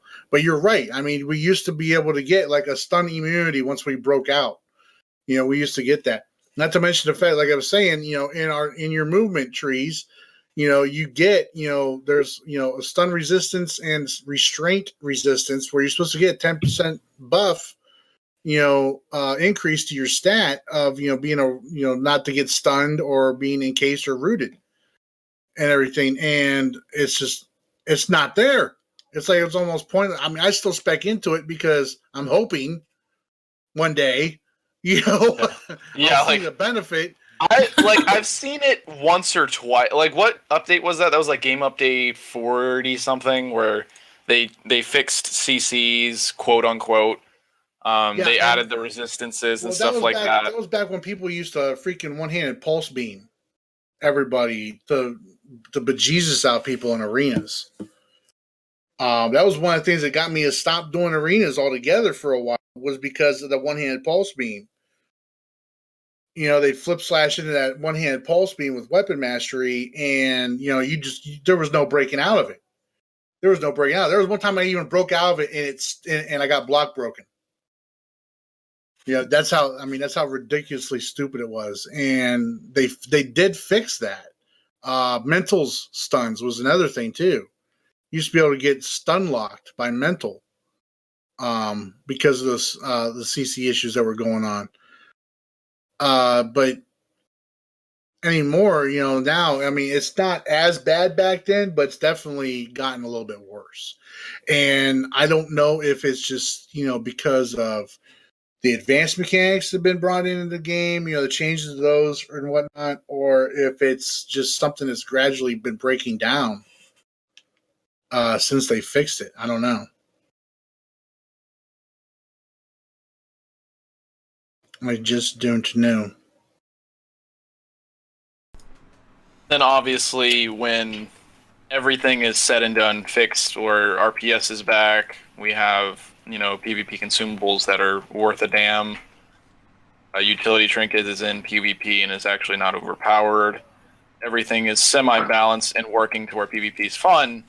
I would finally love to see some new maps. Well, I think when they roll out this first update, I think a new map is something they should definitely be looking at doing. Like christen the resurgence of PvP with a new map. Yeah, give us that fucking Owen Sciencelos map. God damn it. Yeah, how long do I have to beg for that shit? I wouldn't even care if it was a simple team deathmatch. Hitter Quitter's in the chat. He already knows. He's hashtag Owen. Thank you. All I know is that once PvP is back on track, Trex. Once PvP is back on track, I would love to see new maps. Like I said, a good way to start off that the devs do support PvP would be with a new map. Wouldn't care if it was team deathmatch. It would show that they care about it, that they want it. Like I said a long time ago, I would love to see something similar to like World of Warcraft's like Alterac Valley, Star Wars: The Old Republic's. I can't remember what it's called. Where it's basically like an open world section that is specific for PvP, and it's an ongoing battle between the two factions. And they could just make it to where that instance has the PvP restrictions. That would be awesome. That would be great to see in PvP eventually. And then obviously more maps. I would love to see Capture the Flag freaking come back. For the love of God. Ugh. If they could make it to where people couldn't glitch doing it, yeah, I would be down for that. Just make it to where it's not a freaking rock! Yeah. Why in the love of goodness did they think it was a good idea where it's going to be, all right, let me pick up this giant-ass rock that takes like 5 million years to get up off the ground, even though I'm a super-powered being, and I have to carry it, and I run slow as balls. Just make it to where it's like a buff or something that you just interact with it, and then it's on your character's back. You obviously can't use your movement mode, so you still have to relatively run, or not run, but walk back to the spot, but that's all Capture the Flag had to be. What you're describing might have been a coding issue. So as much as that would be great, but there's probably a coding issue that will not allow that kind of transformation. Because remember, this code for the game sucks. Because we're running Unreal, bro. Not only that, one of the things that was said in one of the videos that came out a couple weeks ago by some guys. What's true about this game and the coding for this game? How the coding for this game is kind of like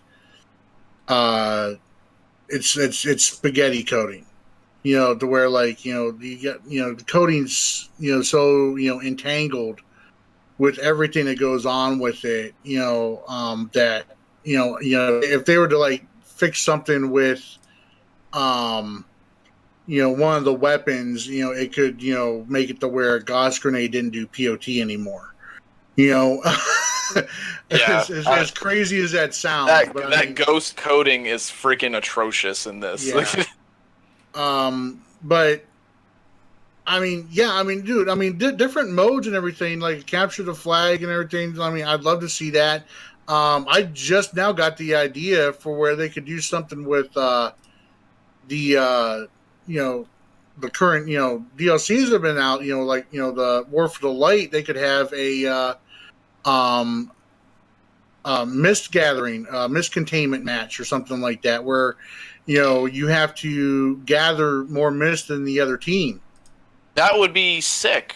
Something simple would be like an MVP mode where you queue into a match, one of the players chosen at random, which would suck, but it would be the definition of the match is the MVP or the Juggernaut or whatever has more stats, is harder to kill, and you're supposed to protect that player against the other team.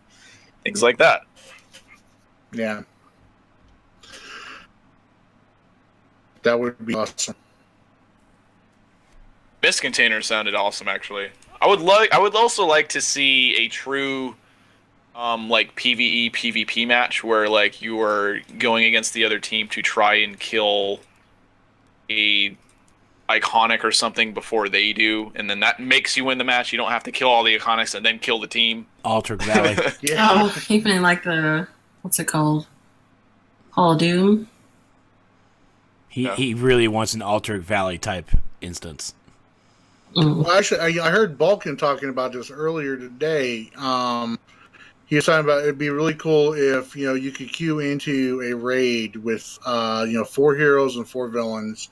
You have to work together to beat the last boss in the raid, and then at the end of the raid, after you've won, you've beaten the big bad. The villains turn on the heroes, and you have an epic 4v4 over some epic loot drop or something like that in there.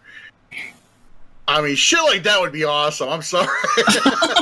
That would be really cool. You definitely would need cross action for it, though, because the villain side, every server is well, once crossplay comes out, there will definitely be better. Way better. I was say, what happens if you can't get any villains? Exactly. Is it just hero or zero? You would need Suicide Squad on for that to work. But yeah, I mean, no, that would be really cool. So you got 27 your PP armory and go.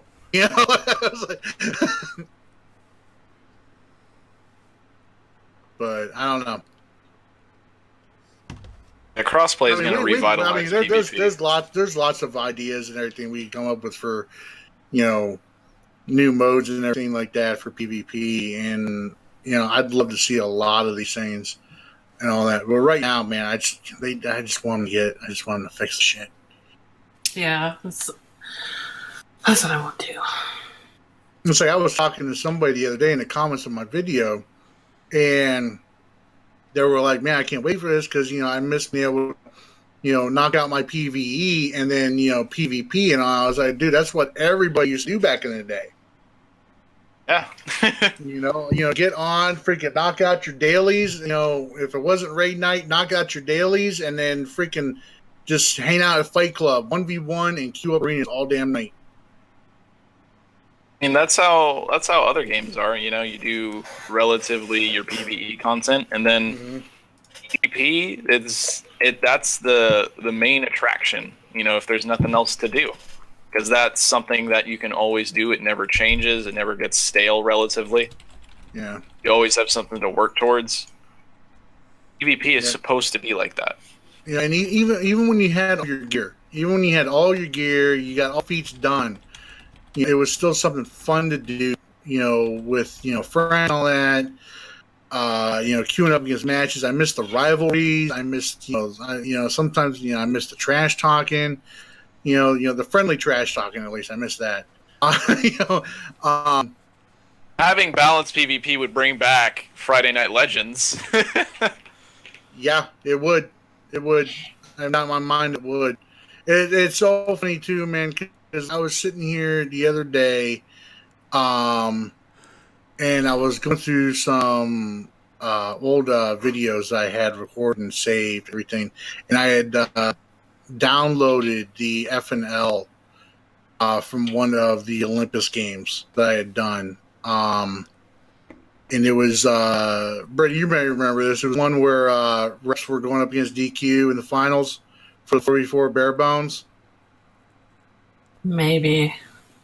And that was also the same FNL where they announced they were going to start doing the FNL Legends Tour. And I sat here and I was watching those matches. I was like, oh my God, this is some epic PvP. You know, I was like, this is so awesome.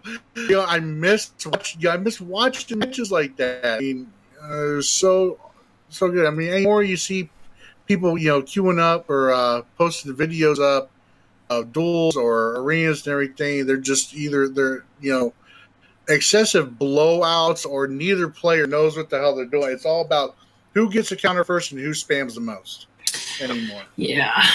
Or who, like, legit. I think it's silly that certain AMs you don't even have to have a target. Just start casting your rotation. As long as you hit the very last power, you can almost one-shot somebody. Yeah. That's broken. Yeah. But I'm super. I don't know anybody else. I'm super excited that PvP is getting some attention and everything. I think it would be really, really cool. It would be really selfish to ask, but one of the monthly updates completely PvP based. That would be sweet. I know it'll never happen, but I would that. If they could just work in PvP stuff with the PvE updates, I mean, they could do it. You know, I mean, every month, you know, I mean, you know, people are going to find little things wrong. You know, I mean, little things are going to get by. You know, lots of little things are going to get by everybody, no matter how much, you know, it gets tested or anything. Little things are going to get by. I mean, like they said, you know, are there going to be bugs? Yeah, there'll be bugs. You know, there's going to be problems with this update on the test server right now. But I mean, that's what the test server is there for. But even still, you know, I mean, stuff's by, you know, and so if they were able to, you know, just take some time and pay attention to those little things, you know, whenever they come across, and I was, you know, like the issue that was going on with Rifle back in the day, with, you know, you were able to cancel out the lunge for Rifle and then block break, and you know you wouldn't get interrupted off the lunge if the guy was blocking. Like that, if they were to look at that and fix those things and incorporate those changes, those fixes into updates, or even hotfix them if they can. If it's bad enough, you know, incorporate them in any of the hotfixes they do between updates. I think they would. I think they'd be really surprised at how pleased and happy people would be with that kind of stuff. I mean, because honestly, PvP would not be where it's at right now if they had done that from the start of season 3. If they had, you know, the way things were going and taken care of a lot of these issues, you know, when they came up, in my opinion. But, you know, of course, you know, there's, you know, extenuating circumstances, you know, with the sale of the company and downsizing and everything like that. So I'm not upset. I'm disappointed they couldn't, but I'm not, you know, I understand why they couldn't. I don't know. I mean, like, it's just with the whole focus shifting to monthly content, PvE. You just didn't see PvP at all anymore. But hopefully with this, we will finally see sprinkling in them sprinkling in, going like, oh, by the way, with this new episode, here's a new map to play. Like, I don't give a shit, but it's nice and fucking awesome. You know, like, yeah, that's what most PvE players are gonna think. You know, they're gonna be like, I don't play PvP, but that's pretty nice that I have more options. So. You know, and that other podcast I was on last week, you know, I dropped this idea on these guys, you know, about, you know, because one of the things that has been an issue with PvP, ever since Last Laugh, is that they have no way of monetizing it right now. They've got no way of making money off of PvP.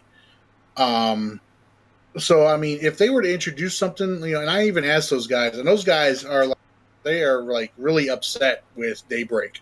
Right now, they're extremely upset with Daybreak right now. This was before Daybreak even took over, so I'm not really sure why they're upset with Daybreak.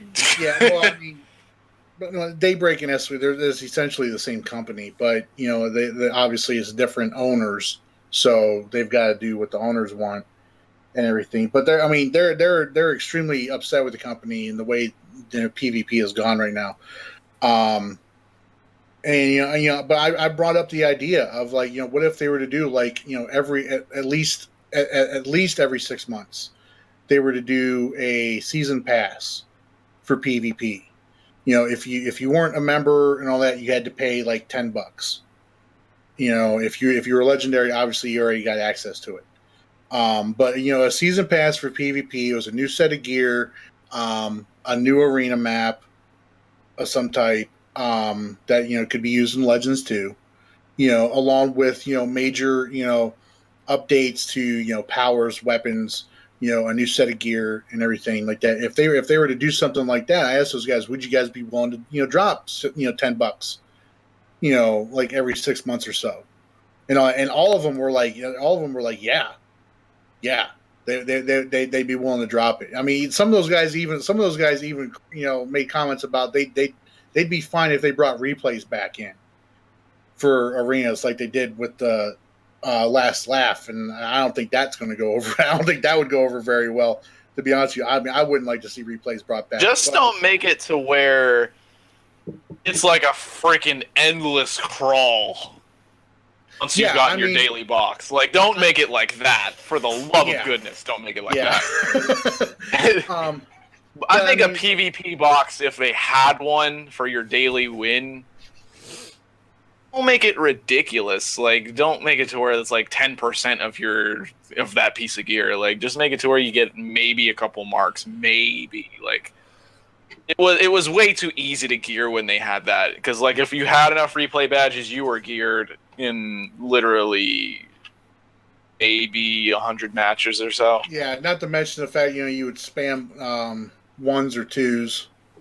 Yep.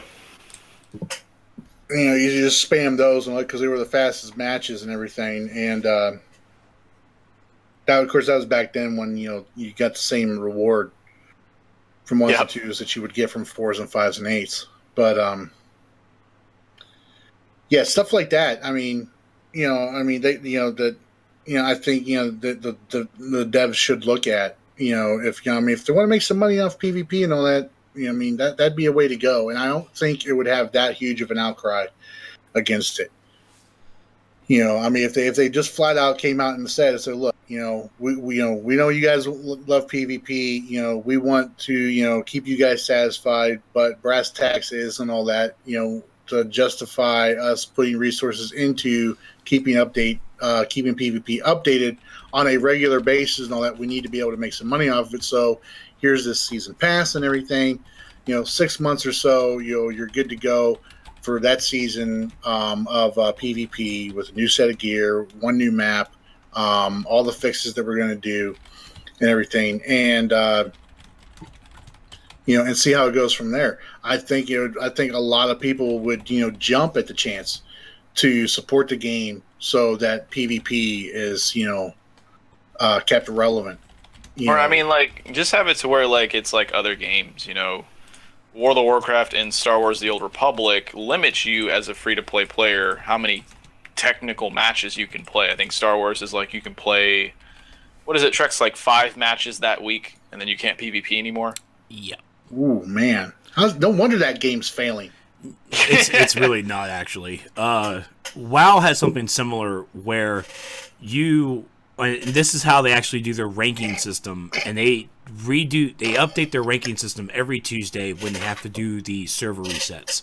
So your entire week, you can PvP as much as you want, But for your ranking, your ranking only consists of your first 10 matches. Those first 10 matches that you play will count towards your ranking in that game. So after you do your first 10 matches, you can PvP all you want. You'll still get your marks and blah, blah, blah. But it won't really go towards your ranking after the 10. So a ranking system like that could probably work in DCUO, maybe not. I don't know. We don't have a ranking. We don't have a leaderboard yet. We're not there yet. Yeah. But yeah, We've got a matchmaking system, but I don't know how well that's working right now. Yeah, now matchmaking system is definitely what's needed in DCUO, and it needs to be consistent with in between that CR. It needs to be a CR matchmaking system. Because a CR 97 should not have to go against 100. CR 92s shouldn't have to go against 100s. 100s should be 100s, and that kind of needs to be where it is. Now, I don't think that we have the population to do so. I don't think the population is strong enough to have that kind of matchmaking system. But something has to be done so players that are new do not get rickrolled by players who have been playing for 5 years. It takes the fun out of it. Yeah, well, what I was going to say is just make it to where, like, as a free-to-play player or a premium player, maybe you only have a certain number of matches, and to where you would be able to unlock more matches to get marks or gear up or something like that. You have to purchase a PvP monthly pass or a season pass, like you said. Yeah. I don't know, Brett. What do you think about a season pass? I mean, I know $10 for you is nothing. I mean, you spend enough money on the booster bundles this time around to buy Spittle's old parking spot. So, I think it's a good thing and a bad thing, because I think a lot of people will talk a big game, but they won't necessarily put the money where their mouth is. And then I see it running into an issue where they do, let's say, buy the season pass, but then their specific issues or whatever are not addressed in a certain update, and then you get the whole, well, but then right there, the people can speak with their wallets. I understand that, but yeah. I mean, there's already a bunch of people saying, well, not a bunch, but a crowd saying how, the game just nickels and dimes you for everything. I could just see it working both ways, as it being a good thing and also potentially being a bad thing if certain players or people scream the loudest. They're going to say that their issues aren't being addressed, and they're paying this amount of money to make PvP, the best that it can be, and it's not being fixed. Yeah. So I kind of see it as a catch-22. Like, I would definitely pay $10 every however much, whenever, to get the game, to get PvP fixed and have a budget or whatever to get those items looked at sooner rather than later, because they're actually able to monetize PvP now in such a way that I don't really like the replay badges thing. I hated that when it came out, but I would like the replay badges. Yeah. I thought it was too fast that you could gear up with replay badges. That was almost to borderline pay to win. Yeah. At that point. I did not like that. But I do like the season passing. I would definitely do that.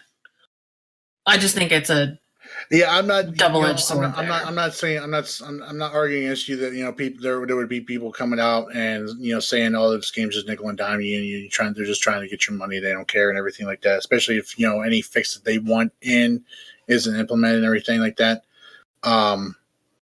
My thing is the people you're talking about, though. I've got them. We've got them on video now. Them saying that they do a season pass. Yeah, that too. It's just like I said. I got them all to say yes. I would drop my money on that. It's just, will they actually put out, if that were to happen? I mean, are they going to actually do that? Is my thing. Like, a lot of people talk a big game, but then when push comes to shove, people back down. Or just have it to where future PvP content is bought episodically. If you want to continue using the current PvP maps, current PvP updates to a certain extent, it's gotta be purchased. Yeah. Real quick, this is kind of off topic. Dark Horse, I have a question for you. If they were to put Mummy Backup on the marketplace and sold it for $20, would you buy it? They put what? This dude has been wanting mummy backups, the backup trinket, but he's been wanting mummies for like the longest ass time. They need like a pyramid lair. It's like his Owen Science Cells PvP map. Yeah, that's how bad. Speaking of more stuff that they could add to the marketplace, lantern lair and, like I said, pyramid lair. There you go. We can summon our own lantern cores. Please. Yeah, God, new Lair themes, especially League Hall themes. I would love to see those things. Oh, yeah, whatever I would happened love to see new those? League Hall. All right, so just so we don't go off topic, let's go ahead and wrap it up. Going for about 2.5 hours strong. So, and a part bat for a League Hall. Go. Agreed. I would get that. I would definitely get all of that. So the mascara theme League Hall. I know Hitter Quitter knows how good our League Hall would look if it was the mascara themed. So all right, guys, he's got a couple of tunes in my league. All right, time for the shameless plug. Be sure to follow us on Facebook and Twitter at DCUO Sourcecast, or just type in Sourcecast and you will find us. Find all the videos on demand over at youtube.com/Trexlight in the Sourcecast playlist. We'll also link you over to Super Patriot's channel as well, because he had some of the videos as well. Find all the MP3s over at Trexlight.com, or you can find us on iTunes. Just type in DCUO Sourcecast and you'll find us. If you guys have suggestions or a question you guys want to ask us, just email us at dcuosourcecast@gmail.com. Soups, where can we find you? You can, of course, find me at youtube.com/TheDaddy'sHouse. I am also on the Facebook at .com/TheDaddy'sHouse. You can also find me on the Twitter at TheDaddy'sHouse there, and occasionally streaming here from twitch.tv/TheDaddy'sHouse. Mr. Trick Tracked, where can we find you? You can find me on Facebook, facebook.com/Trick Tracked. You can find me on YouTube, doing occasional video game reviews and stuff like that at /Trick Tracked. You can find me on Twitter at Trick Tracked, and you can find me on Twitch pretty much practically every day at twitch.tv /Trick Tracked. Brittany, where can we find you? You can find me on YouTube very rarely. youtube.com/Brittany. Twitter at PinkRanger_206, or on Twitch at Brittany_Trex. Where can we find you? You can find me over at Facebook.com/Trexlight, over at my YouTube channel at YouTube.com/Trexlight. You can find me on the Twitter at ThisIsTrex, and here on Twitch at Twitch.tv/Trexlight. I want to thank you all so much for watching, and if you guys are testers, if you guys are even PvP players and you're not on the test server, you're doing yourself and the PvP community a disservice, so hop to it. You want to improve PvP? Well, now's your chance. If you don't, you only have yourself to blame. Don't blame Soups. Don't blame Britt. Don't blame Tori. Don't blame Jareth. You blame yourself. And blame everybody. Yeah, blame everybody. No. He was about to be like, yeah, blame it. Damn it. Also, keep in mind, the special notes for the testers, that Ice and Mental do not go into PvP matches with them, mainly because they are getting their mid-range balance updates currently. Mental is already slated because it's on the test server, but Ice is being implemented, Ice is being worked on behind the scenes, so it's also affecting the test server as well. So Ice and Mental don't test the changes there because they're not ready yet. But all the other powers, hop to it, and be sure to head to the forums to report any bugs or misgivings that you feel is going on. So thank you all so much for watching, and we'll have more PvP updates as they come. And we'll see you guys next week. You guys take care. Bye. Hi. Boy.